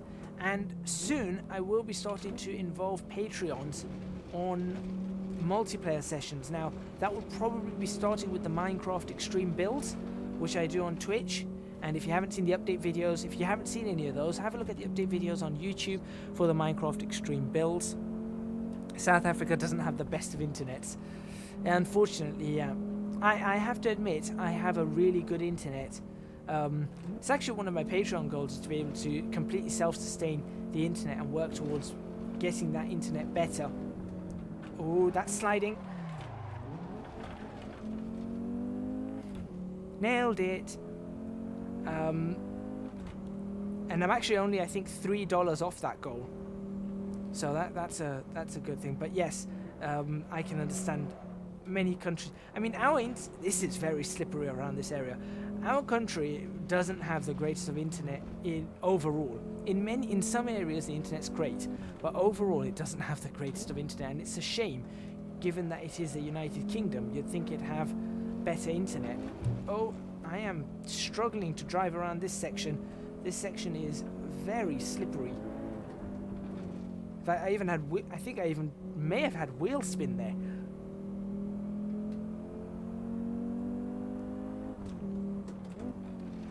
But what do you guys think of this? The wet Nordschleife, good and bad weather showing, rainy conditions, and we've got dynamic lighting, and the autumn mod, all combined in one, all giving me over 60 frames a second with the Ford Focus RS.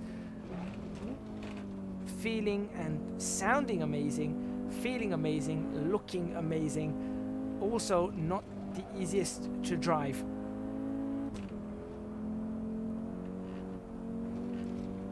If you guys aren't interested in Patreon, or you can't afford to do Patreon and on a monthly basis, and you do want to donate, do consider donating just a one-off, and that money is actually going towards an audio mixer.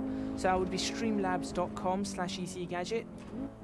You can give me a single donation there. That would be wonderful. Oh boy.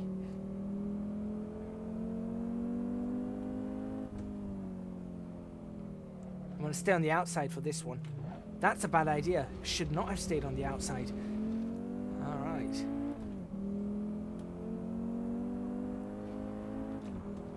I need to update that tire app. I think I've got to update that tire app that you see on the lower right hand side. That needs to be updated with the latest values, and I think it's got a lot more modded cars on there.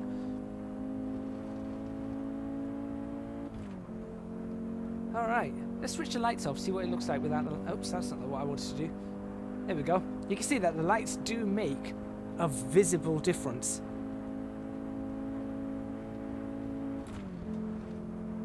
And I really like this car. I really, really do like this car. If the real car handles anything like this, I would be very impressed. And if the ST handles anything like this, even in part, I will be a very happy person when I purchase that ST. I'm going to ease off this because the brakes... I need to... Yeah, see, I can't brake that hard in the wet.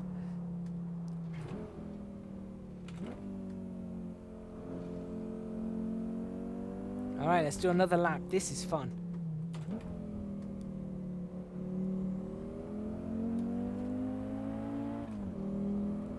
What's the car? This is a Ford Focus RS Mark II. In my opinion, the best Ford Focus RS there is. Ooh. Now, the only reason I won't be supplying a download link to this, you can search for it, I'm sure you can find it, is because I don't know how good this particular mod is in terms of legality. It feels like a mod that's made from scratch or with permission, because it's got lots of variants, it's got custom physics, custom colors, custom... It's done very well, and it does work. It doesn't look at all like it's a mod that's just been ripped from something. So with that, that's the only reason I've actually got this mod and I'm actually driving with it, because it feels very authentic. It's an illegal rip. Really? Where's it from? Just... Can you tell me where it's from? Because I would be interested. I would be interested to know.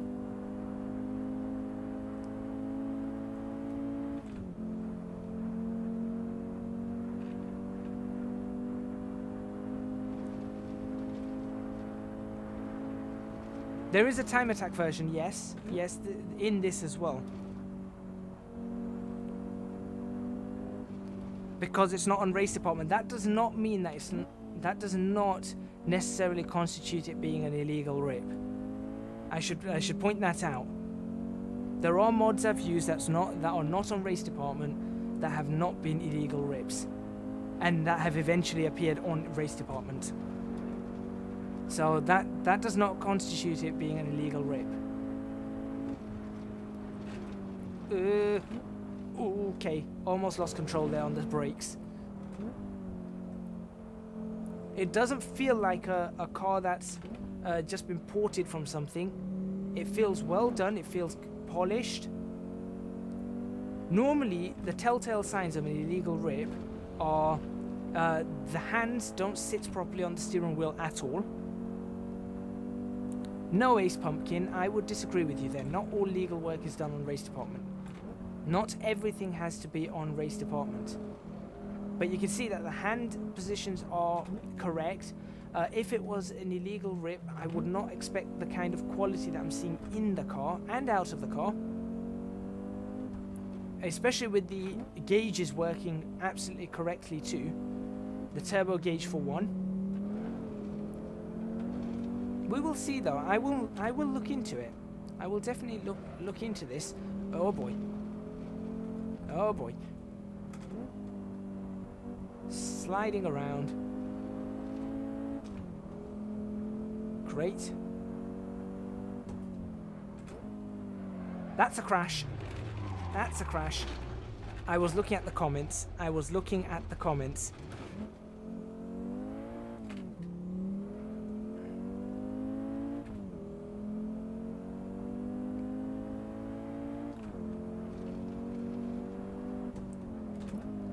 Ace Pumpkin, I do not have to give you an example of anything.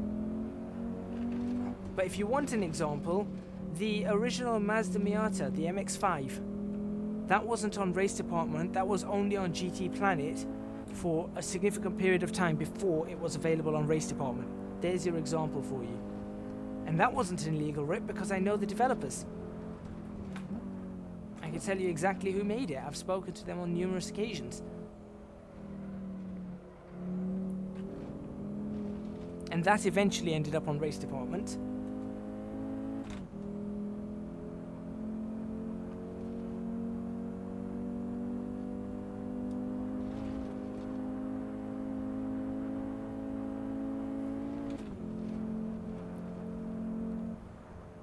Whoa. But it ended up on race department after a long time. This is your insurance. I'm not getting into this discussion. This is not the place nor the time for this discussion. This is your insurance company. Heard you had a bad crash. Are you okay? I feel like it's one of those you're like one of the adverts. I've been involved in a car accident and I think I'm entitled to some compensation.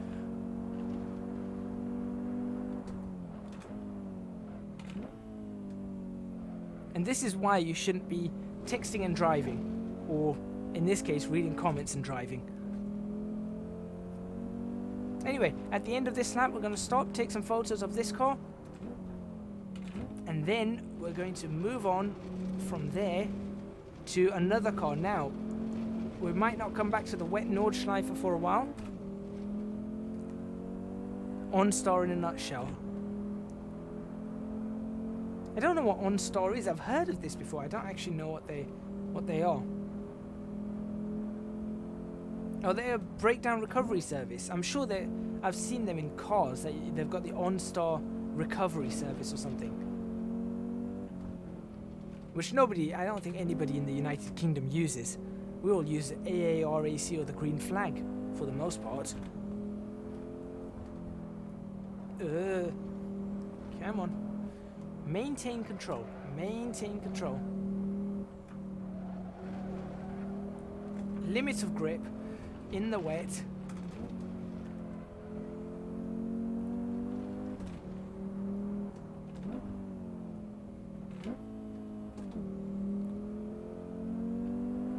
Whoa. Limit of grip once again in the wet. I think I should take a Ferrari out in this actually. Everybody leave a comment now if you'd like to see me take a, oh I don't know, an F40 out in this condition. Everybody who wants to see me take an F40 out in this condition, put it, whether you're on Twitch, whether on YouTube, put it in the comments right now. Take the F40 out.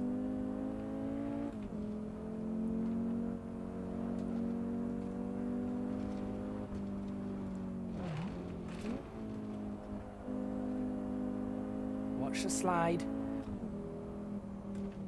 And even worse, I'll do it on street tires.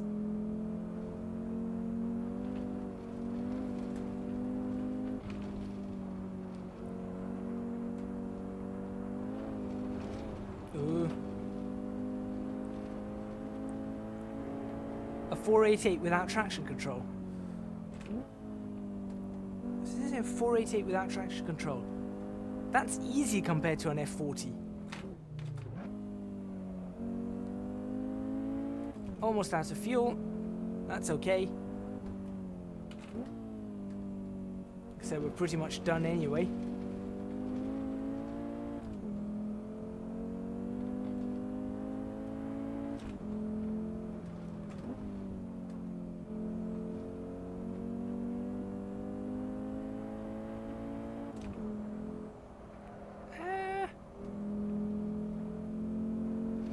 Don't look at comments. Don't look at comments.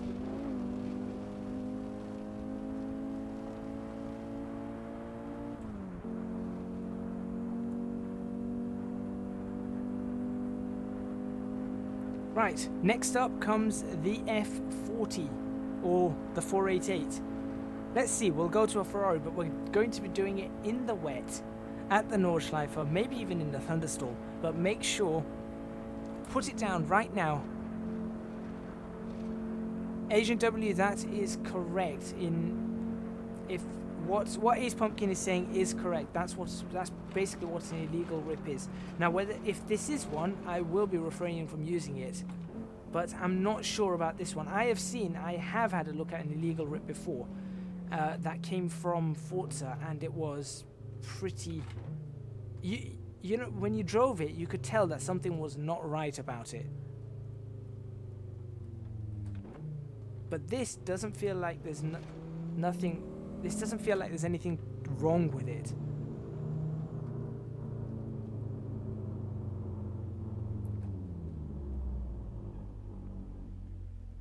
Right, time to fill up at the local Shell.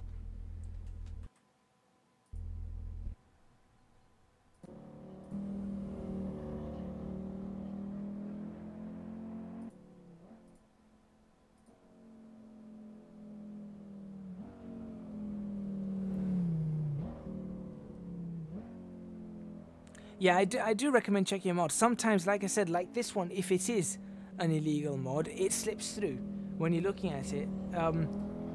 One thing Ace Pumpkin is right about is that everything that is on Race Department will be guaranteed to be legal. And yep, that's something else as well. You do end up with some payware, but you can normally tell. You can normally tell. But anyway, let's go to that Ferrari then. Here we go, Ferrari in the wet.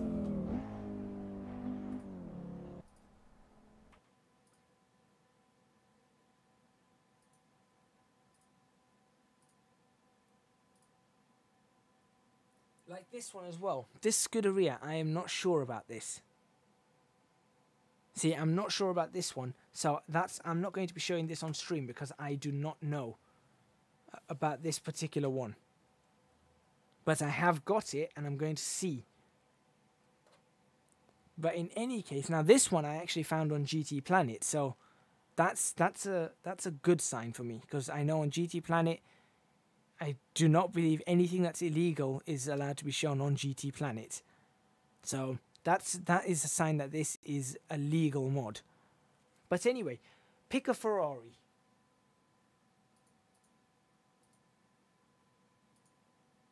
I think the Testarossa might be a nice one to have a look at. But we do have the 488. So we've got the 488. Again, we're going without traction control. Or we've got the F40. Which is going to be an interesting one.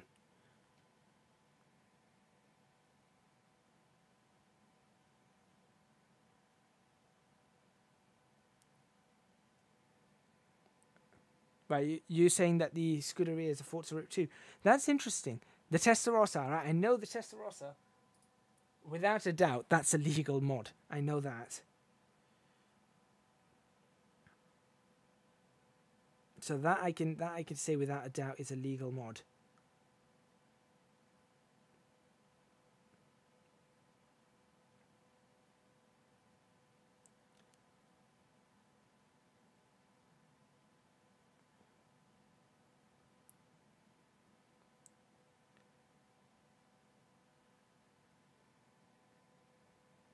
No scratch made 430 out there. Right, okay.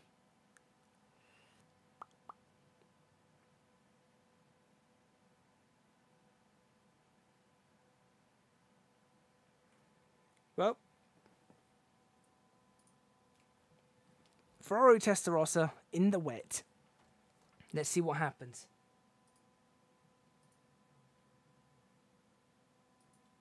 In a thunderstorm.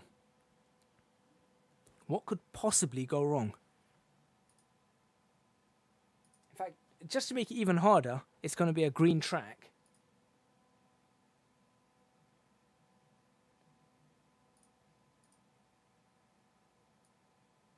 Because that's going to make it even harder in the wet. And we're going to be running this for the next...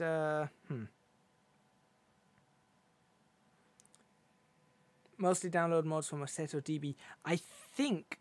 I don't know, actually.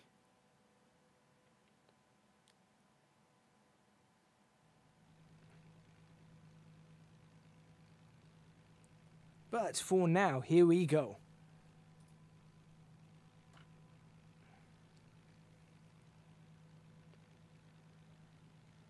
The power upgrade would always be legal. I am using the power upgrade.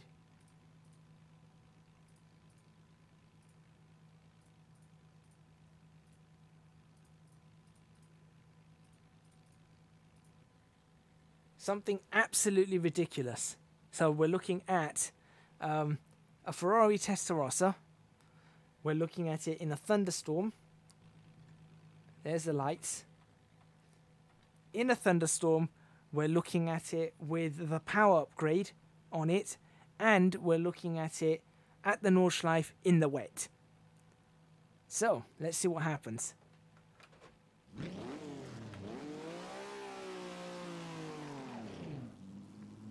And you know what?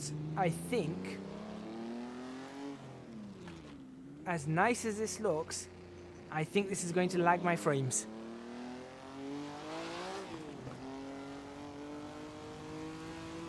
This looks stunning. It already looks stunning.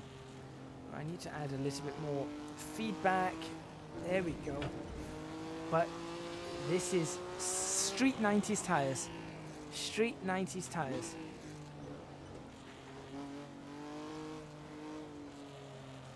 Oh, oh, okay.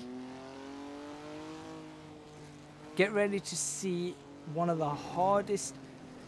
You will never see me work so hard at a steering wheel than you will see me on this lap, especially with the lag and the wet surface and the Street 90s tires.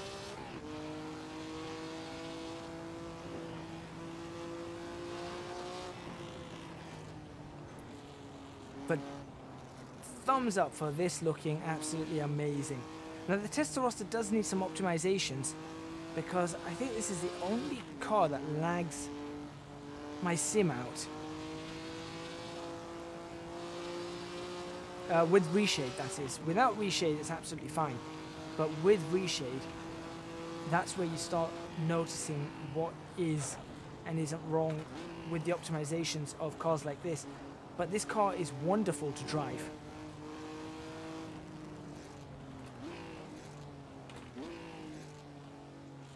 Albeit, in this configuration, an absolute handful.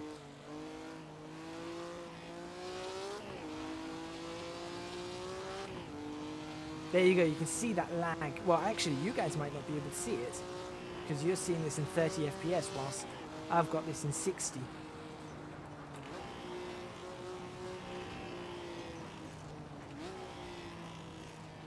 But we're coming into the final hour of this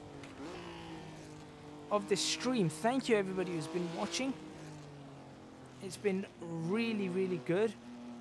And again, if you guys can afford to do so, do consider supporting me on Patreon.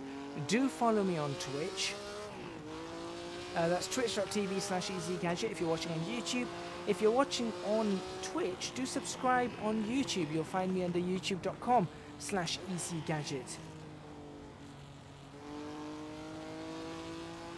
And for the Patreon, it's going to be www.patreon.com/EasyGadget. For a single donation, streamlabs.com/EasyGadget. Whoa. And for my social media, you can follow me on Twitter, twitter.com/ECGadgetLP, and Instagram, ECGadgetLP. Is it slash? I suppose it would be. Instagram.com/ECGadgetLP. Make sure you put the LP in.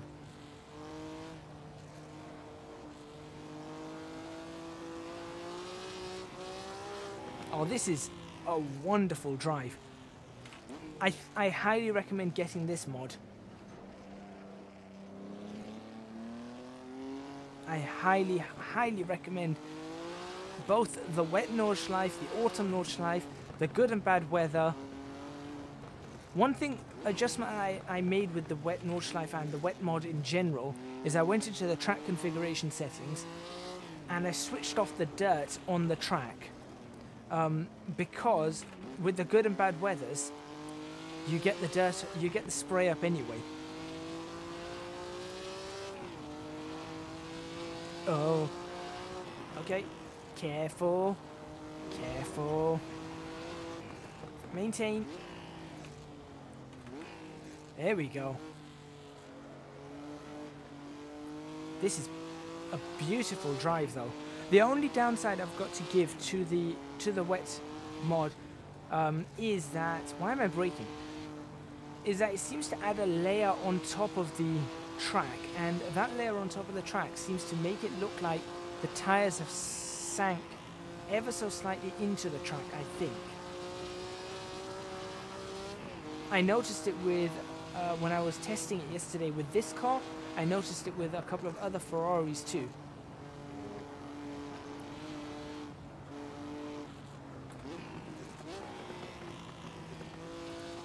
This wet track, this wet track is difficult to drive on.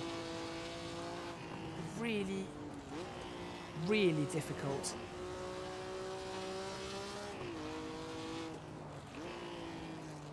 Watch those brakes. In we turn.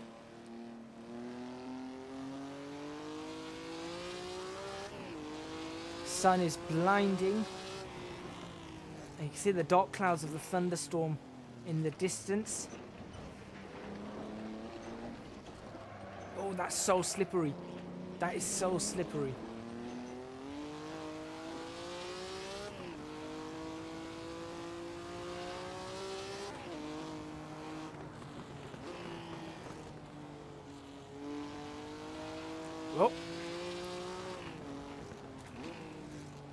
I agree with you, Ace Pumpkin. I saw something about you saying that his cars are worth downloading. I agree with you.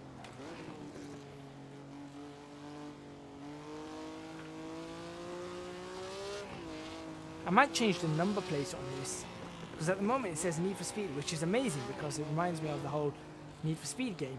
But I might try and put a Ferrari number plate on it to make it seem more authentic when I'm taking photos later on. Whoa, okay.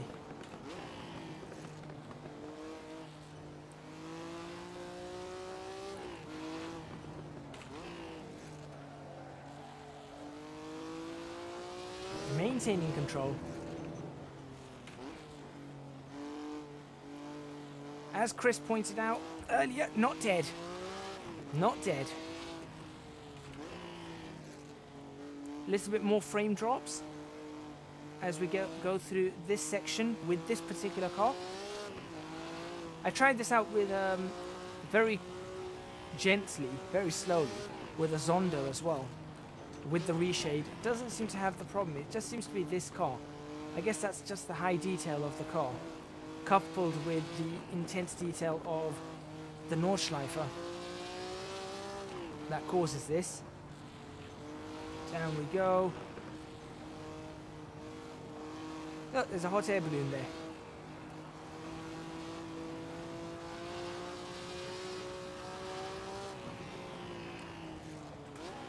Hopefully you guys are giving me a thumbs up for this on YouTube. Like, I guess. And on Twitch, well, I don't know if there's thumbs up on Twitch anymore. There was at one point. But I really don't know anymore. This is actually slightly tough to... I will admit this is not easy to drive.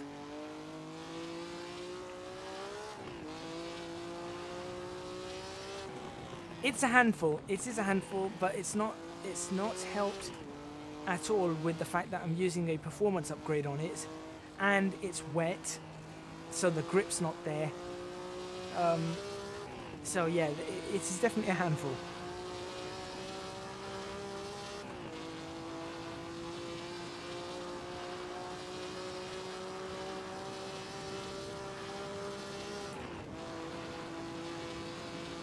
Now that is a drive. That sunset just looks beautiful. Autumn sunset.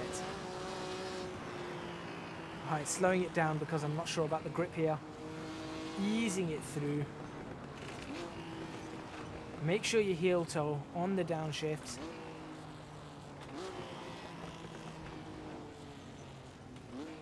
There we go. Oh, almost lost it. Don't touch that barrier. There we go. Alright, time for another lap.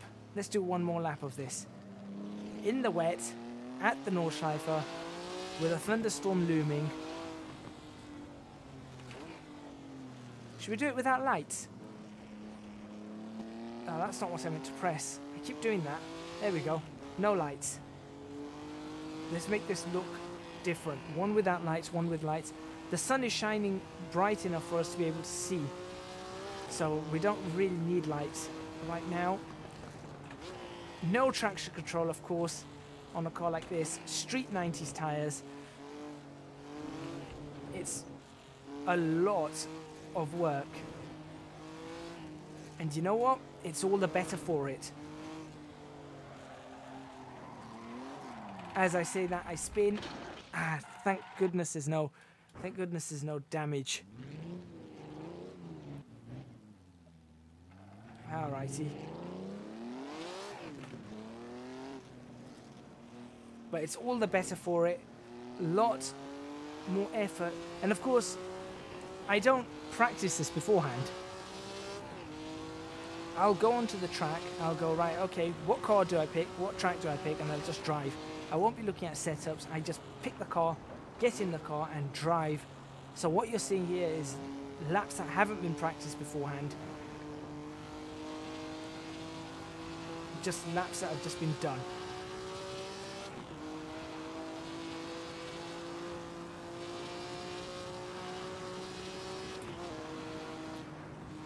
And the sounds are pretty good. Oh, that is close. I need to check the time. I don't even know what time it is.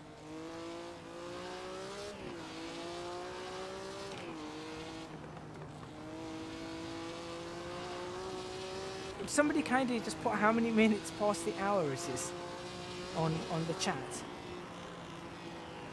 I can't reach out to my phone to double tap, and I don't, like an idiot, I forgot to put my watch on my wrist. And I don't even know where my watch is.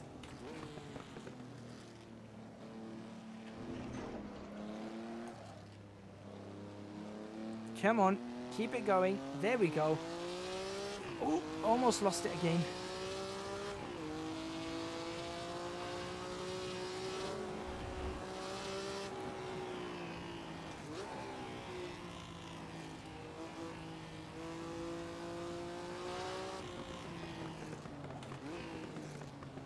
This car is beautiful. Well worth a download, this Testarossa. I've actually got a little corgi model of this, I think. Or some sort of model. Oh, almost had it. Nope, don't look at the comments. And let's see if I can reach over to my phone. 13 minutes past the hour, okay. 13 minutes past the hour. We've got 45 minutes to go. What would you guys like to see in the next 45 minutes of this stream, roughly? Roughly 45 minutes.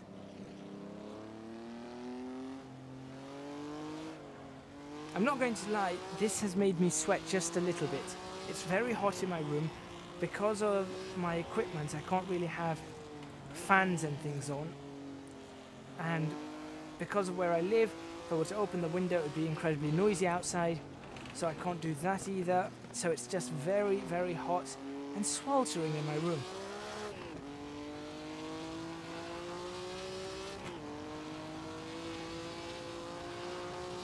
.132 scale. I used to have quite a few little Ferraris. I had the 512. Is it 512 BB? No, that's the 5. This is the 512, isn't it? What was the BB? What was it? The 312 BB? Maybe? I think so. I had one of them. I have still got the Testarossa. I had a... Which other one did I have? 355? F355. Yes, I think I had one of them.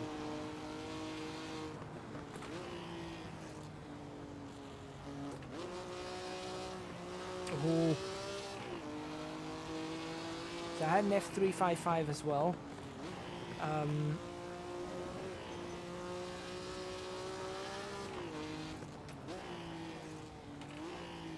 I also had, see, when I was small, I had 3 cars. Here's the 5, yeah. So then I had a 512 BB. When I was small, I also had, as well as that, I had a number of red cars. Now, I associated red with Ferrari, you see. So any car that I had that was red was a Ferrari. Now, I had 3 red cars. One of them was the 512 BB. One of them was the 355, I believe. And the last one happened to be a Porsche 911. But it was also red. And of course, it had the horse on it. So you got the prancing horse in the rectangle, which I knew was Ferrari. But then we had a car that was exactly the same color, red. And it had a horse on the front. So as far as I was concerned, 2-year-old me believes that all 3 of them are Ferraris. So when I was a child, as far as I know, I had 3 Ferraris in the same model. I also had an F40 in black, little F40 in black. That was a slightly larger scale. I can't remember who made that, but that F40 was awesome.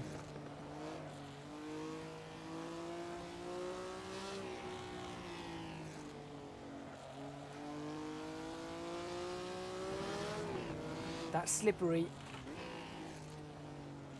Alright, so we're going to end this lap off once we get to the end of this lap. We'll end this session off with this car, and then we'll go to one more car, I think. Well, maybe two more cars, but more than likely one more car, one more track, and we'll see what we can find.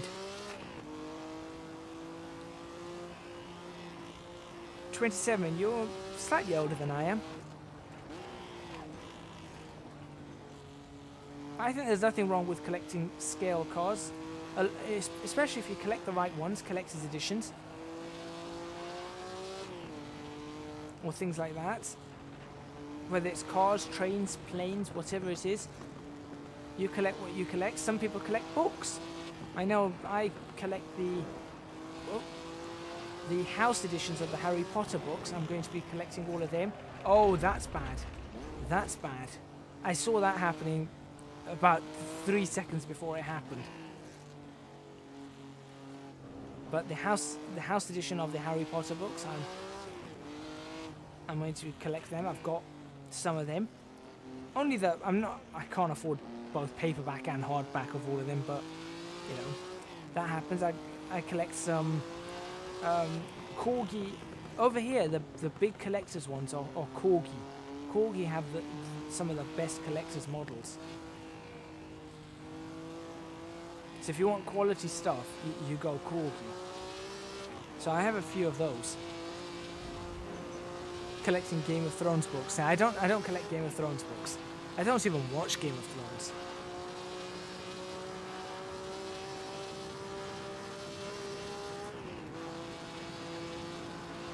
Really, really enjoyed this car. Top quality model. Great to drive. Sounds could do with a little bit of work, but for what it is, it's really awesome.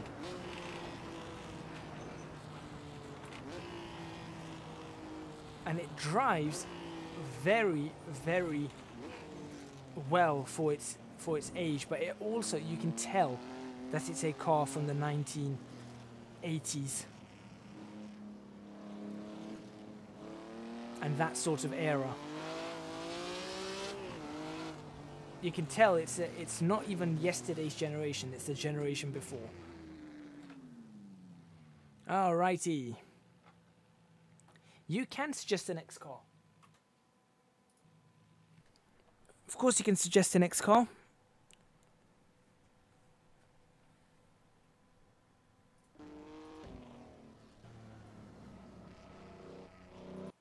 Now let me see if I can see a little problem with this. I wonder if it's the wet Nordschleifer mod or is it the spray that comes up in the rain.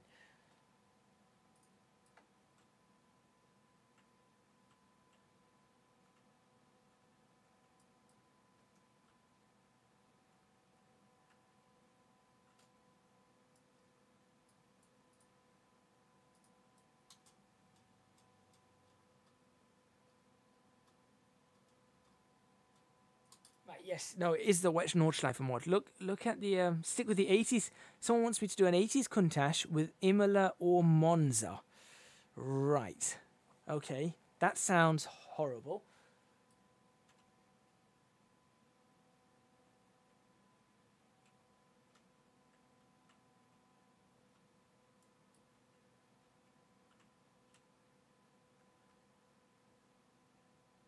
I tell you what, I won't, because we're coming up close to the end of this, it really does look good.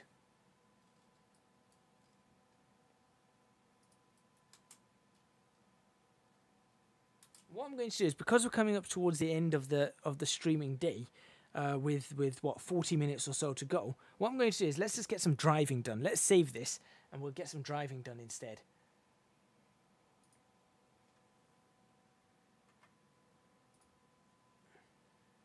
Right, so I've had a request for a Countach on Imola or Monza.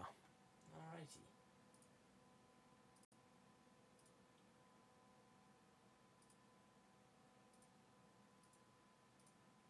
Now, which one? Which one? The S3 or what? And again, whilst I'm in this and we're deciding the car and that. If you are liking the video and you're watching on YouTube, please remember to hit the like button. If you're watching on Twitch, please remember to follow. Make sure you're saying hello. Whoever's watching, make sure you're saying hello. If you really are liking this and can afford to do so, please consider supporting me on Patreon. That's www.patreon.com/ecgadget, or for a one-off donation, streamlabs.com/ecgadget. You can follow my social media. If you search on Twitter or Instagram for ecgadgetlp, you will find my social media. So there's a whole bunch of stuff there that will be building up. Obviously, you can catch me on YouTube and Twitch. Twitch primarily for streaming, YouTube primarily for videos. At least that's what I'm going to plan to sort it out to be. Alright, the S3 looks bad without the wing, so we're going to go for the standard.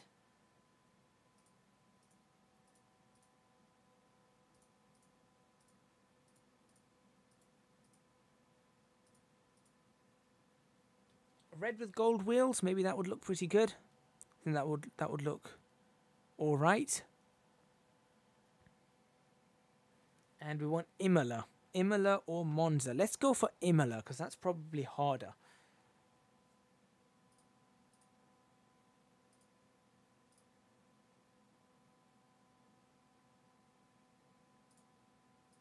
Now the question is, do we go Imola or do we go? Well, actually, I'm not going to do Imola in the wet because I haven't upgraded it. I haven't made my edits. There's an edit I like to make on the wet configuration because I don't like the way the spray splatters up on the wet. So let's go for standard Imola.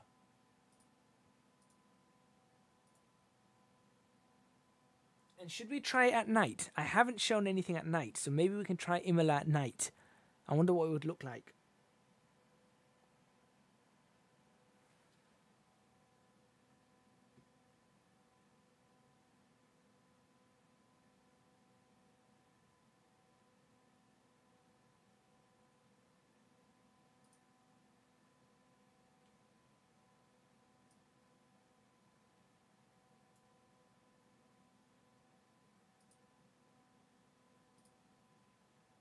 I think that looks like a good configuration. Let's see how that pans out. Does it look good at night? If it doesn't, we'll go back to day, not a problem. So we're probably looking at only 2 more cars for this stream. It's been a good stream. I have to say, it's been a good stream. It's been a busy stream for me.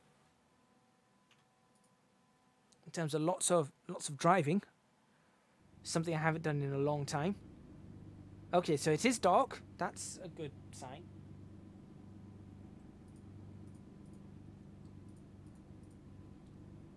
I suppose street tires is the one to go for. We'll put a fair amount of fuel in so we can get a little bit of laps done. And that's what it looks like at night. Now, it looks a little bit green to me.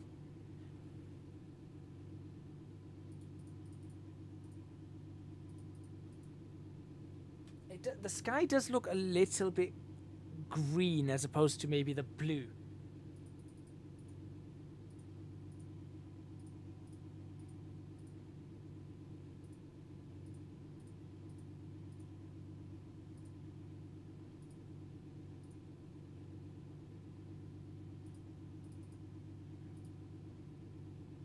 Well, let's see. Let's go for a drive. Let's see what it's like. And if it doesn't look that good, we'll always come back. It is dark though. It's definitely dark. This is not going to be easy.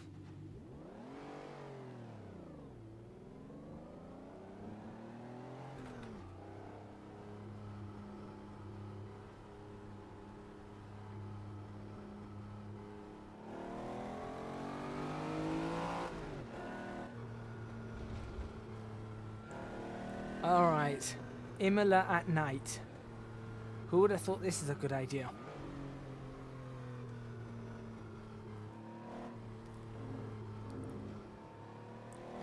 Alright, Ace Pumpkin, have a good day. Thank you for joining.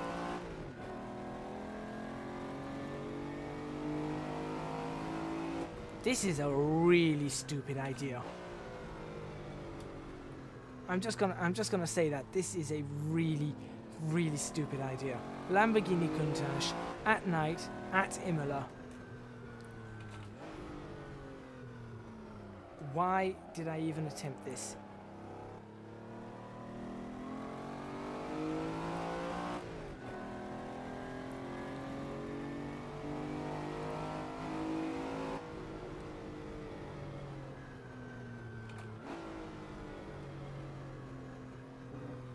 Okay, the Countach itself is a typical Lamborghini, obviously with its V12 engine, flagship of the fleet at one point, as you would expect.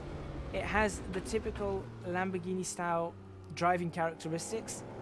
It's not designed to go around a track.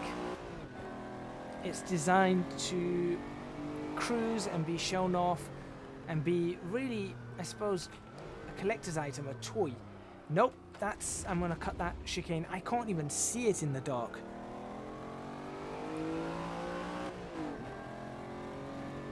Imagine if the lights were off. That's what it's like with the lights off, by the way, just to give you an idea. That's what it's like with no lighting. So these dynamic lights are actually, they are lighting up everything around. Now, I was actually out last night looking outside to see what it would look like, what the night would look like around this time in the United Kingdom, and this is definitely more green than I would hope. The sky is more green. It needs to be more blue.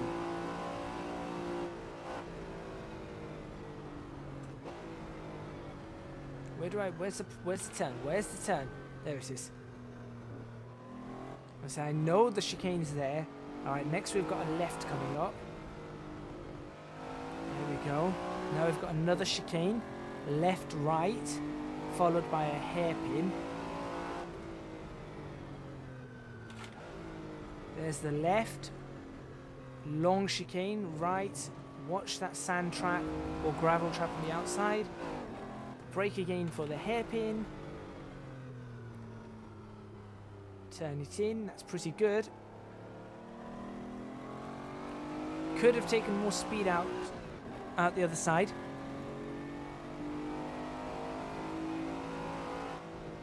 Back on the brakes, over the crest of the hill, ensuring that we can turn this in. Whoa. Ferrari's off for pulling G's. Yeah, I'm not going to repeat that. This is a PG stream. Always a PG stream.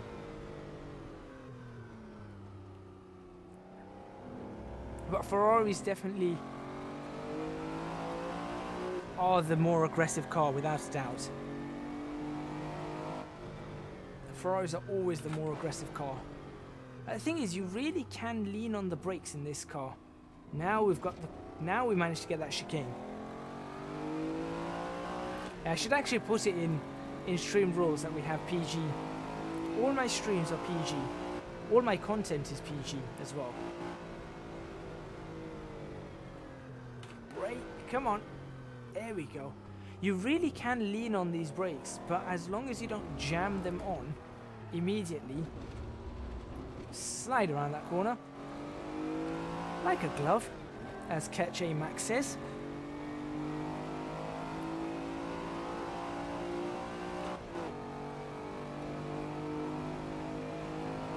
Right, let's do a couple more laps, I guess.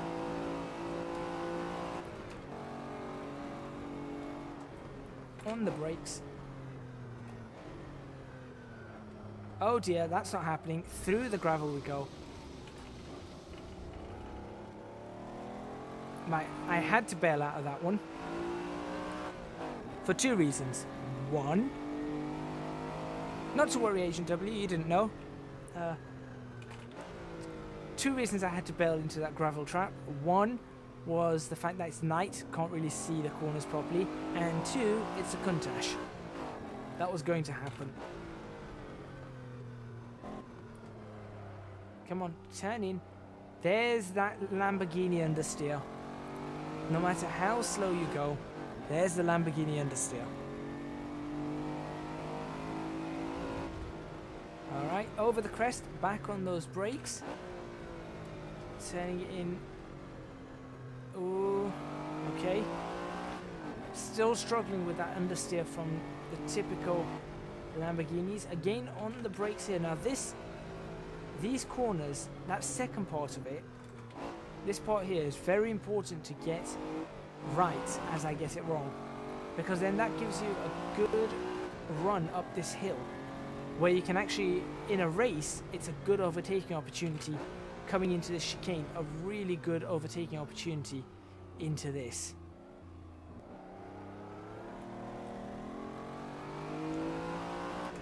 So that's always something. I'm still not sure about the night here. But anyway, we're going to end this particular car here. Hopefully, Agent W, you got your oh dear, you got your money's worth.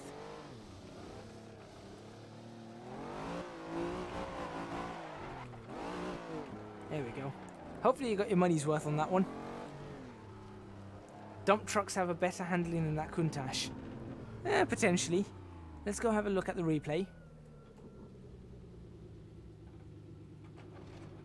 I tell you, the biggest problem with the Countach is there's not much in the way of visibility. You've got pillars in the way, looking behind, it's difficult. There's a shot of the Countach, if you ever saw one. But it's so dark, you can barely see anything. I mean, that's showing the Countach off. You're quite welcome. Any more requests from any viewers for cars track combinations? I've got roughly half an hour to go. I think I can pull off a little bit.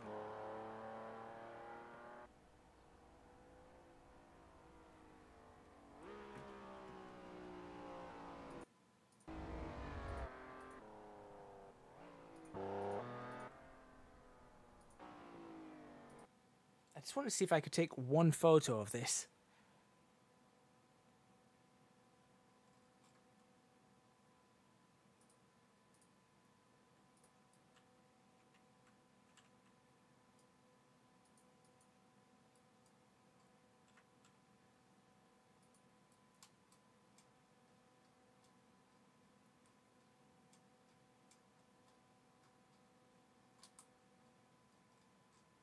Kind of looks like an 80s cop chase. Yeah, yeah. Dun, dun, dun, dun, dun, dun. Dun, dun, dun, dun, dun. Right.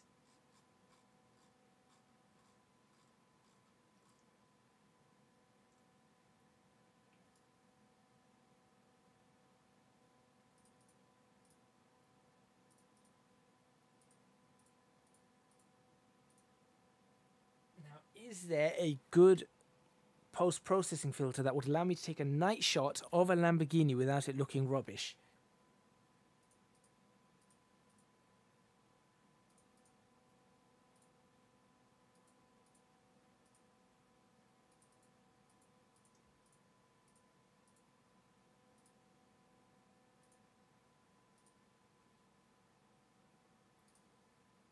I genuinely think that's probably the best kind of photo you're going to get out of it. It's really difficult to take a photo at night in Assetto Corsa because obviously it's not designed for this dynamic lights or anything like that. So let's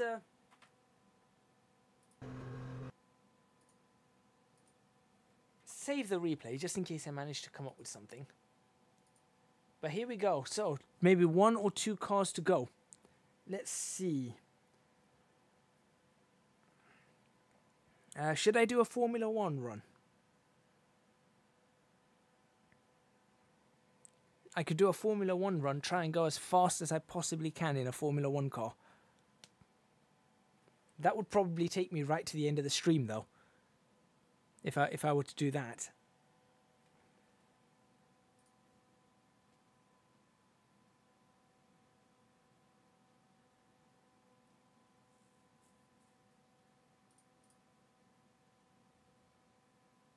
F1 on Spa. Sure. Why not?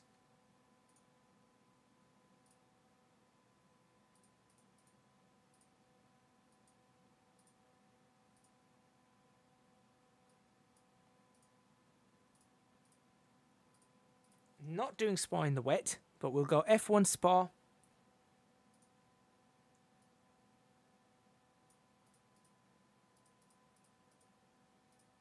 Let's find a typical Spa weather. Let's see. So this is going to be interesting.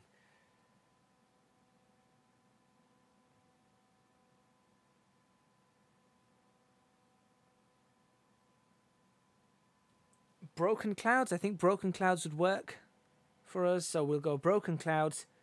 Remember, flat out on Eau Rouge. We'll go fast track because we are going to go fast.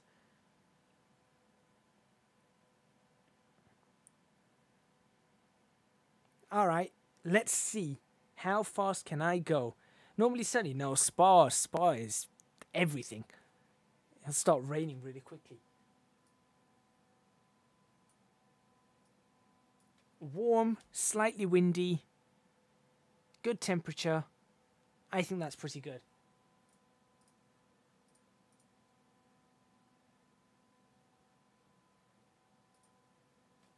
Okay, here we go. To end this stream for the next 20 odd minutes, I'm going to be trying to go flat out at Spa.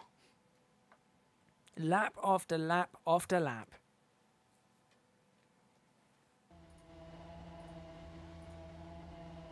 Let's see, what's my gearing like?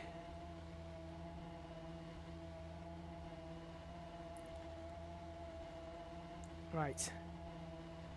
192 miles an hour. I think I need to up it up. I need to up it a little bit. 198. Yeah, that should do the trick.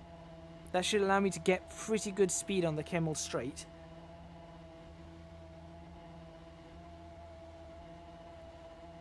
So let's do that. Tires, since we are going for as fast a lap as possible, we're going for the soft tires.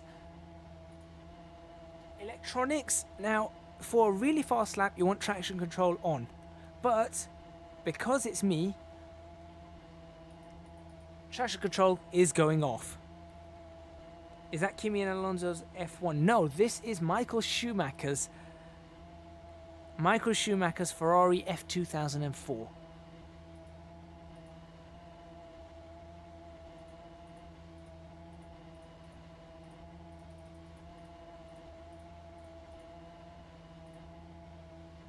We're going to have 80 laps of fuel on board, 80 litres of fuel on board, and we'll see how many laps we can go, then we might peel into the pits and go again.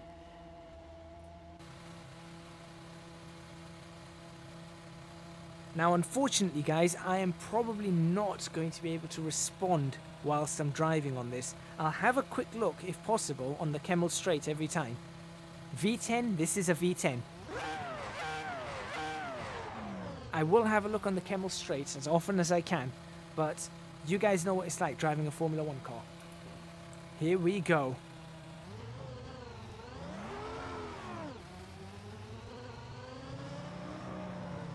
I don't know what sort of lap times we're looking at, but we'll find out.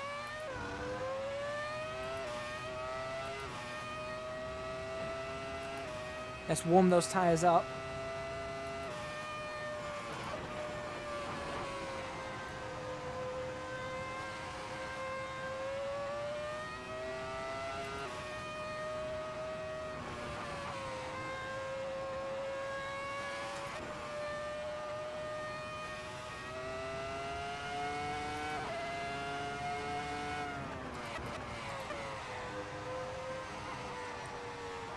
Now, if I remember how to do this, I will say I used to be, I wouldn't say amazing at driving F1 cars, but I was fairly good at it. So let's see if I can remember how to do this. Those tyres are warming up nicely. Pressures are low. Let's get those pressures up.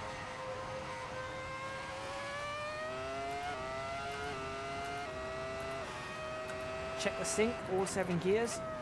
Good.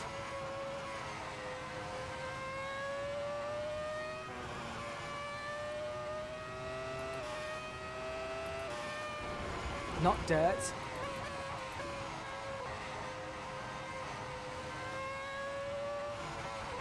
Alright, this is the start of the end of stream hype. Rear... Right. Rear temperatures are good. Front temperatures not that good. Sorry, not temperatures, pressures.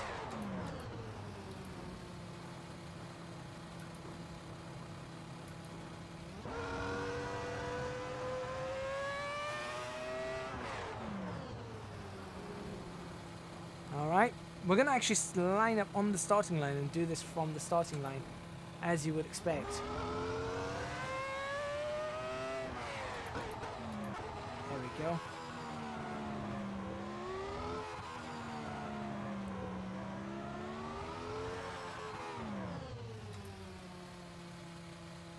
Here we go. End of stream hype.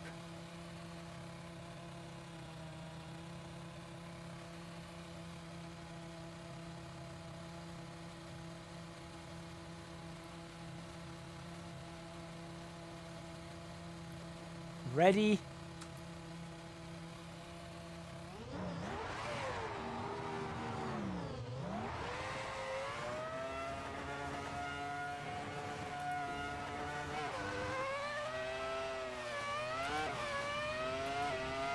It's a good start off the line. It's a bad turn one though. La Source went badly.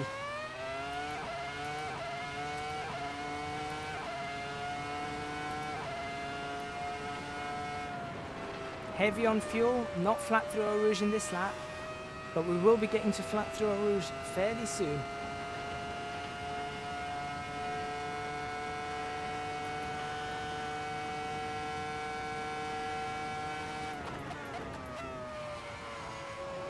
Right, yeah, lights out. I just managed to catch that.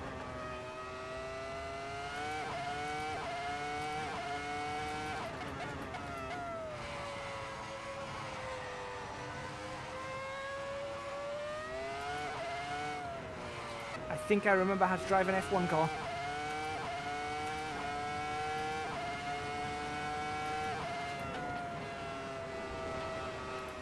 Oh, slightly wide there. We can improve on that corner, definitely. Keep on forgetting the name of that corner. Is it Stavilo?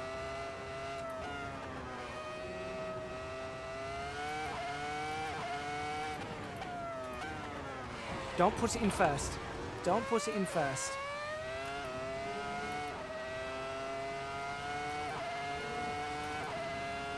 But I did manage to regain control of that car. So I think I remember how to drive an F1 car.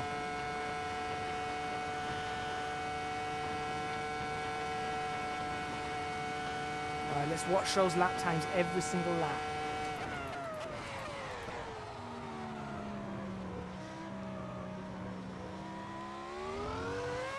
No traction control, remember, so I am going to have to do this all manually.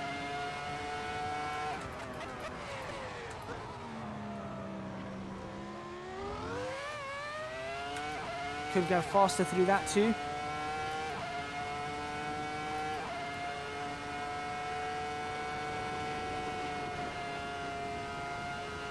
Almost flat this time.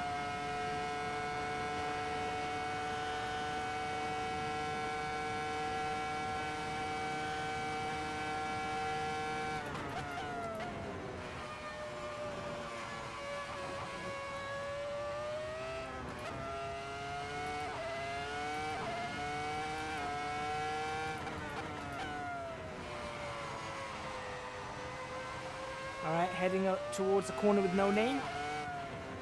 Don't need to brake for this corner. I don't know why I'm braking for it. And up to the corner where I can't remember the name and I really should know the name. I really need to be going faster through this corner. That's very slow.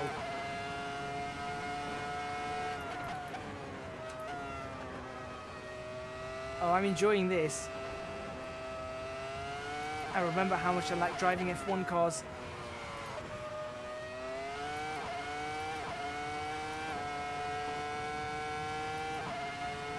And remember, this is not easy.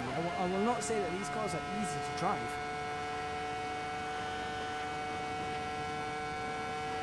Especially after you've been driving so many different cars.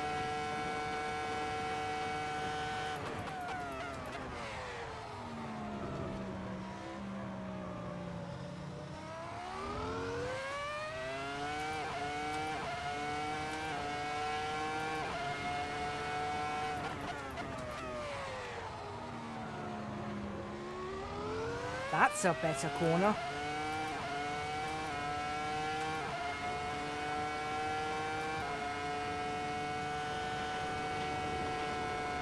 Flat through Eau Rouge. There you go, Agent W. You wanted flat through Eau Rouge? There's flat through Eau Rouge.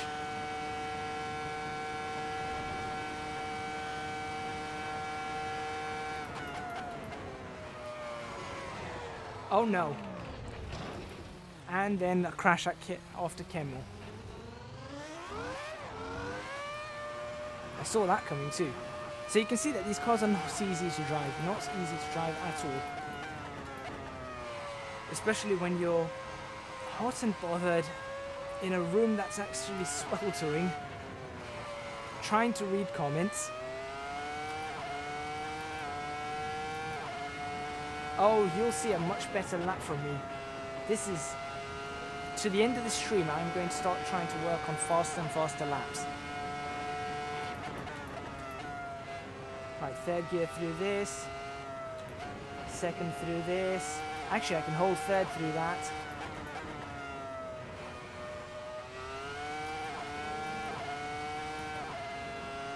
Oh, I can go faster through that, that's for sure. End of stream height, end of stream height. If in doubt, flat out. Colin McRae, you are completely right.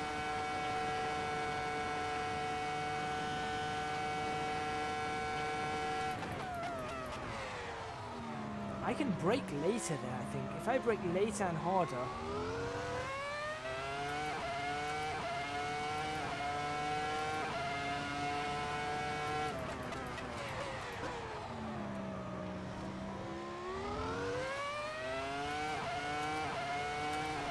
Alright, back flat up Eau Rouge.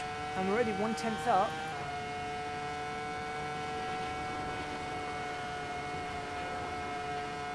There we go. In a car like this, flat up Eau Rouge is not easy. You can lose the car very quickly.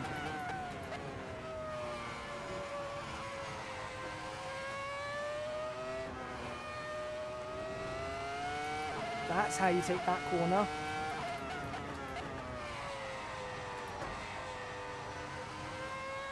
I prefer to stay close on the inside on that corner. Again, braking for a corner I should not be braking for. I've got to remember not to do that.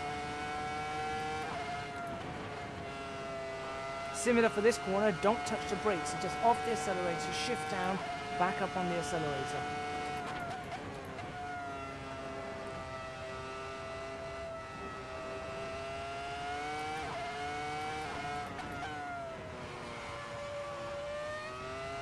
Again, third gear for this works quite nicely. Fifth gear by the time we're up here, heading towards Blanchimont now.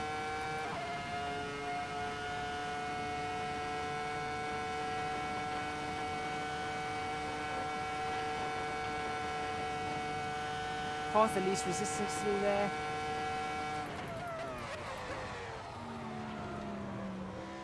Up through the bus stop chicane, or the old bus stop chicane.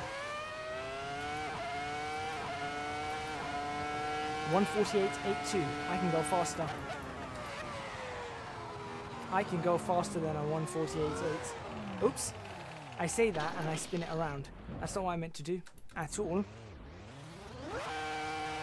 I can go faster though. I know I can go faster through 1:48.8. That's... How much time do I have? How much time do I have? I have about 10 minutes, 10-15 minutes of this stream. Right. So let's see what lap time I can get.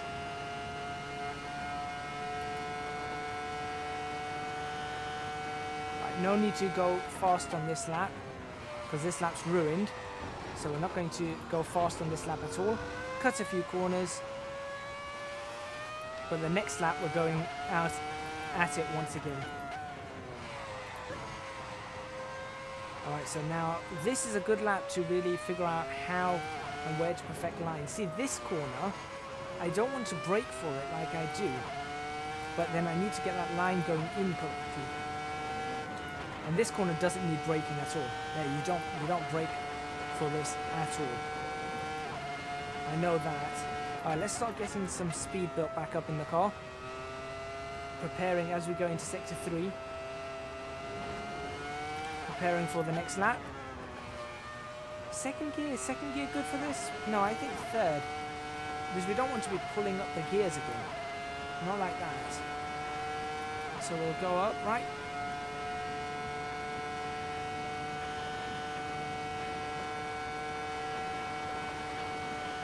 Thank you very much, Agent W. I shall try to have this. I can definitely brake later and harder for that corner. Bus stop really needs work. Right, let's see if I can get La Source in a much better condition. That's way too early for La Source, but turn it in. No traction control. Alright, so we're already 0.4 of a second down on our fastest lap. Again, flat through Eau Rouge. Let's see if we can gain time around the rest of the track. Almost maxed out. There we are now maxed out.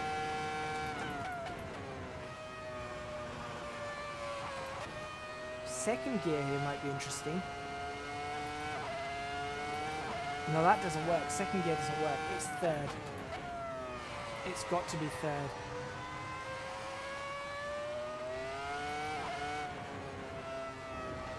I don't like that inside curve. Don't like that inside curve. Oh, wide. That's going to lose me time. Should have turned in about 0.2 of a second earlier. 1/10 of a second earlier. And that's cost me through this entire section. Compromised my run. My rear tyres feel like they're a bit too hot. They are a bit too hot. And the tyre life is wearing down. That's the other thing. I forgot that I've got tyre life on this.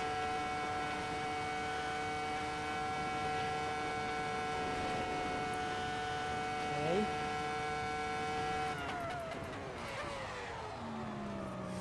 Yeah, getting the braking right into the bus stop is important. Oh, I am low on tyre life. I wonder, can we do a pit stop? I wonder.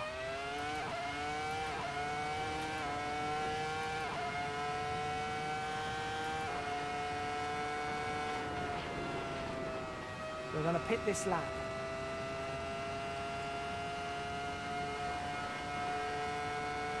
Let's get another 40 litres in.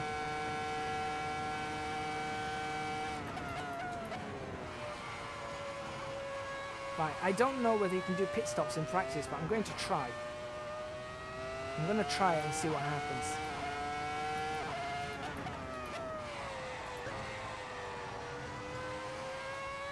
Everything else seems absolutely fine.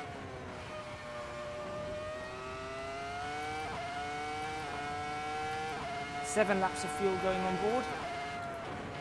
That's a much better entrance.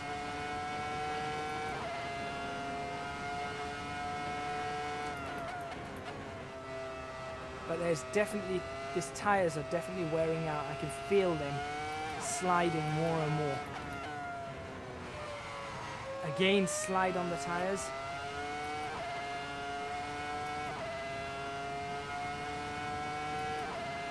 Box, box, box.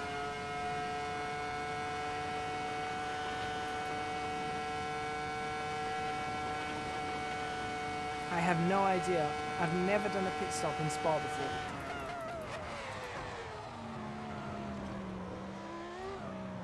Yeah, never done a pit stop in Spa. That's a really good way to do a pit stop. But you can see how it's struggling. The car is definitely... Oh, hang on.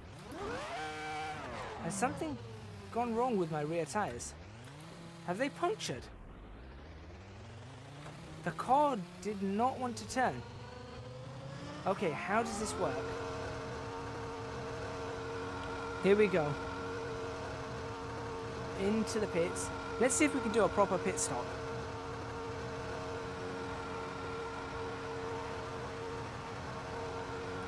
I don't know if this is going to work. Oh my word, it works. I can do an actual pit stop.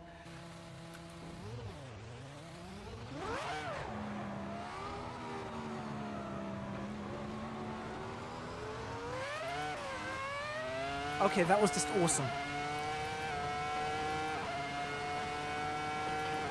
I did not know you could do that. Okay, do not go flat out over Eau Rouge with cold tyres. That's a stupid move.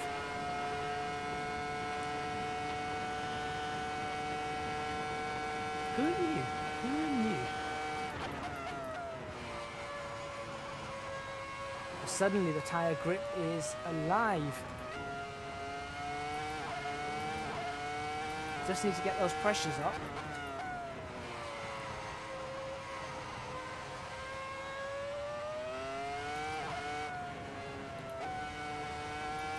Ooh, I wonder if I could drop it to second there. I don't think that's a good idea, but you never know.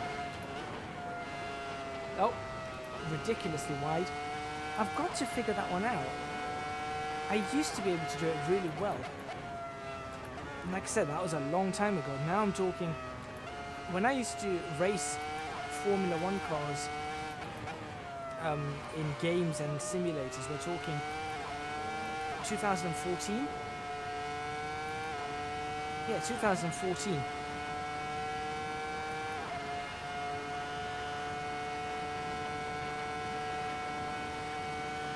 Again, the pressures on the rear tyres go up really significantly. That's more like it into the bus stop. Okay, that's not like it out of the bus stop. That's horrible out of the bus stop. Traction control would have come in handy there.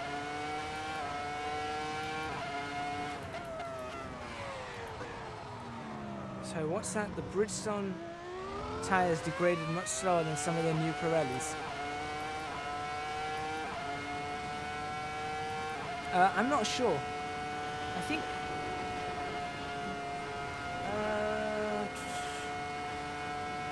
no, they would degrade much faster. I think the new Pirellis all degrade very, very slow. These would degrade much faster. This was a much more aggressive formula. I used to like watching this formula. It was a lot more aggressive. It was a lot more fun to watch.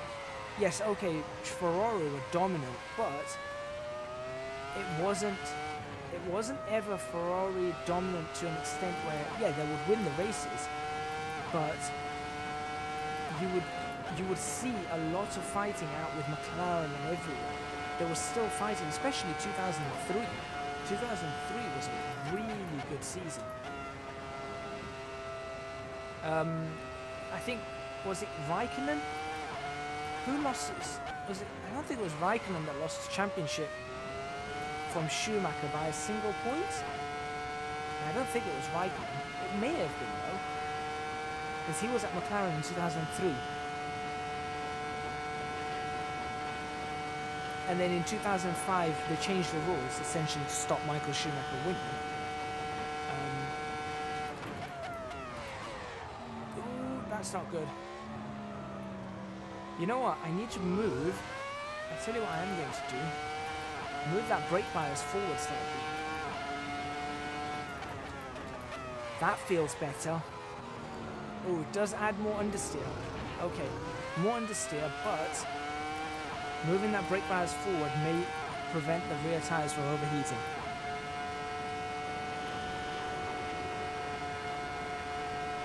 Yep, that's what I'm going to do. Hopefully everybody has enjoyed the stream. It's been a good stream, I think. Really, really, really good.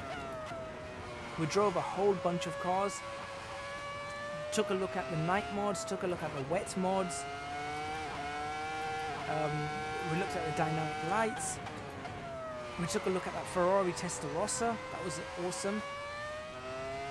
I got challenged to drive a Toyota GT86 on Eco tyres around the Nordschleife. No ABS, that was pretty good. It was actually really easy. Oh, come on.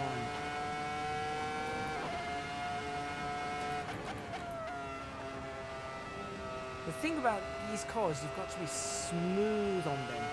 If you can be smooth, you're in a good place. Just be as smooth as you can. Going up and down the gears.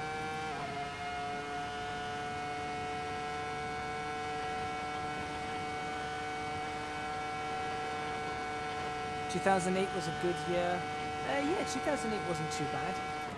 To be honest, come on. Ooh. 2000, I tell you what happened. I think after 2009 it did start going downhill.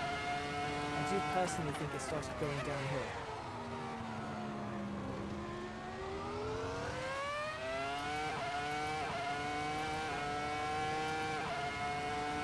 And I didn't like the 2007 cars. I did not like them at all. The 2007 cars were atrocious. In terms of looks, the aerodynamics. Now I understood the aerodynamics fully, but I didn't like how they looked. And to be honest, I didn't like the looks of. I liked the look. The last car that I really liked the look of before last year's cars was this 2004. This was the last car that I really liked the look of.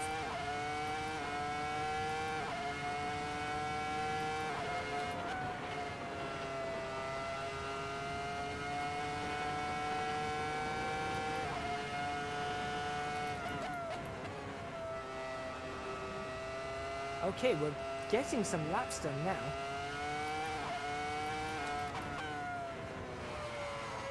Although I am scrubbing off speed here, way too much speed through that corner. Again, the rear tyres are hot. They're hot and they're over pressure.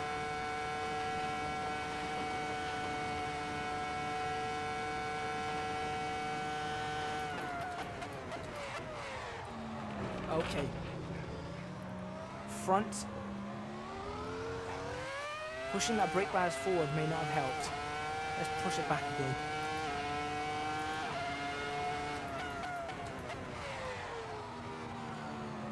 Alright, how are those tyres looking? Rear tyres again are going off more than the front tyres, as you would expect. Go. I love this new good bad weather. It's dynamic. It's so nice. Favorite F1 team? Huh. That's an interesting question. I think everyone has an affinity for Ferrari. I think everyone does have an affinity for Ferrari. So, I mean, I always liked Ferrari, but then I always followed Michael Schumacher's career. I grew up watching Michael Schumacher, but I really like McLaren. I have massive respect for the likes of Fernando Alonso. Mika Hakkinen was one of my favourite drivers, so that's McLaren again. I haven't liked Williams' policy of late. I don't think, I mean, I understand why they're doing what they're doing, because otherwise they're not going to survive.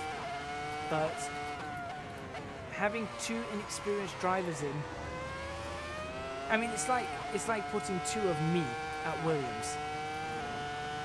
And that's just stupid.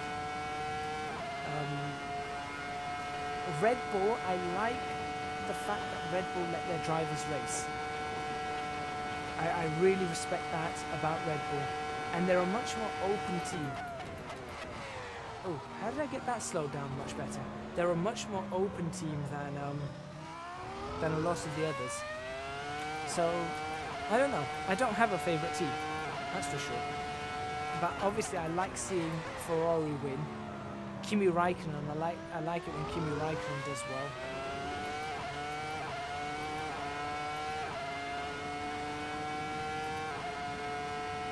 And that is bringing me very nicely to the last lap of this. Thank you everybody who's joined me on stream throughout the 3 hours. Really, really appreciated it. Really, really appreciated all that support that people have been giving. Once again, one last time, if you do really like these videos and you're watching on YouTube, subscribe. Although there won't be a huge amount of live streams on YouTube, do subscribe. Do follow me on Twitch, that's twitch.tv/ecgadget. I really should be watching how I'm driving. This is a cool down lap now. This is definitely a cool down lap. He says as he spins it. How did that happen? What I find about this car is that when you go on the grass, it goes a bit odd. Like I said, do subscribe to the channel on YouTube. Do follow me on Twitch, that's twitch.tv/ecgadget. I really would appreciate Patreon support if you guys can afford to do so. That's www.patreon.com/ecgadget. Really would appreciate that support. Single donations can go to Streamlabs, streamlabs.com/ecgadget. Instagram and Twitter, you'll find me under ecgadgetlp. So you can find me on Instagram and Twitter. You'll see some of the latest little clips, bits and bobs. You'll also know when I'm streaming, because I will be, especially on Twitter, I'll put it on live when I'm streaming, so that'll be pretty good. You get a new fanboy, man. We'll definitely watch more of your live streams. Thank you very much, Agent W. Really, really appreciate that. Really does mean a lot, your support. You're not going to get Assetto Corsa streams all the time, but I guarantee you, you'll find streams that are really, really fancy and enjoyable to watch. Should we do a few burnouts?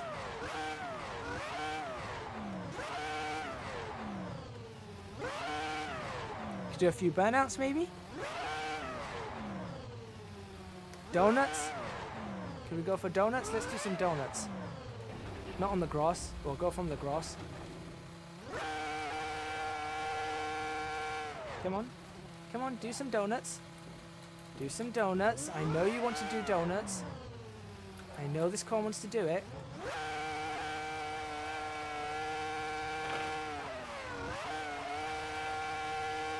Doesn't want to do donuts. Why does this car not want to do donuts? It's like it's got too much grip. Well, okay, we'll do these weird things then that aren't really donuts. I used to be able to do donuts in this car. Kill all the tires. Yeah, let's kill the tires.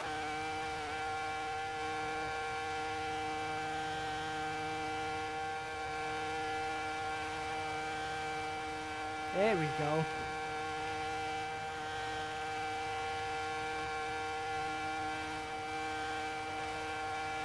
Come on. Donuts.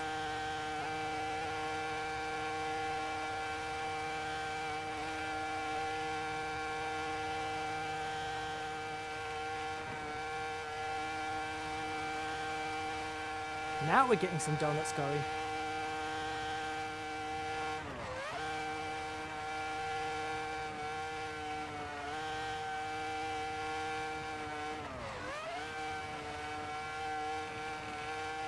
Took a while, but definitely got them going.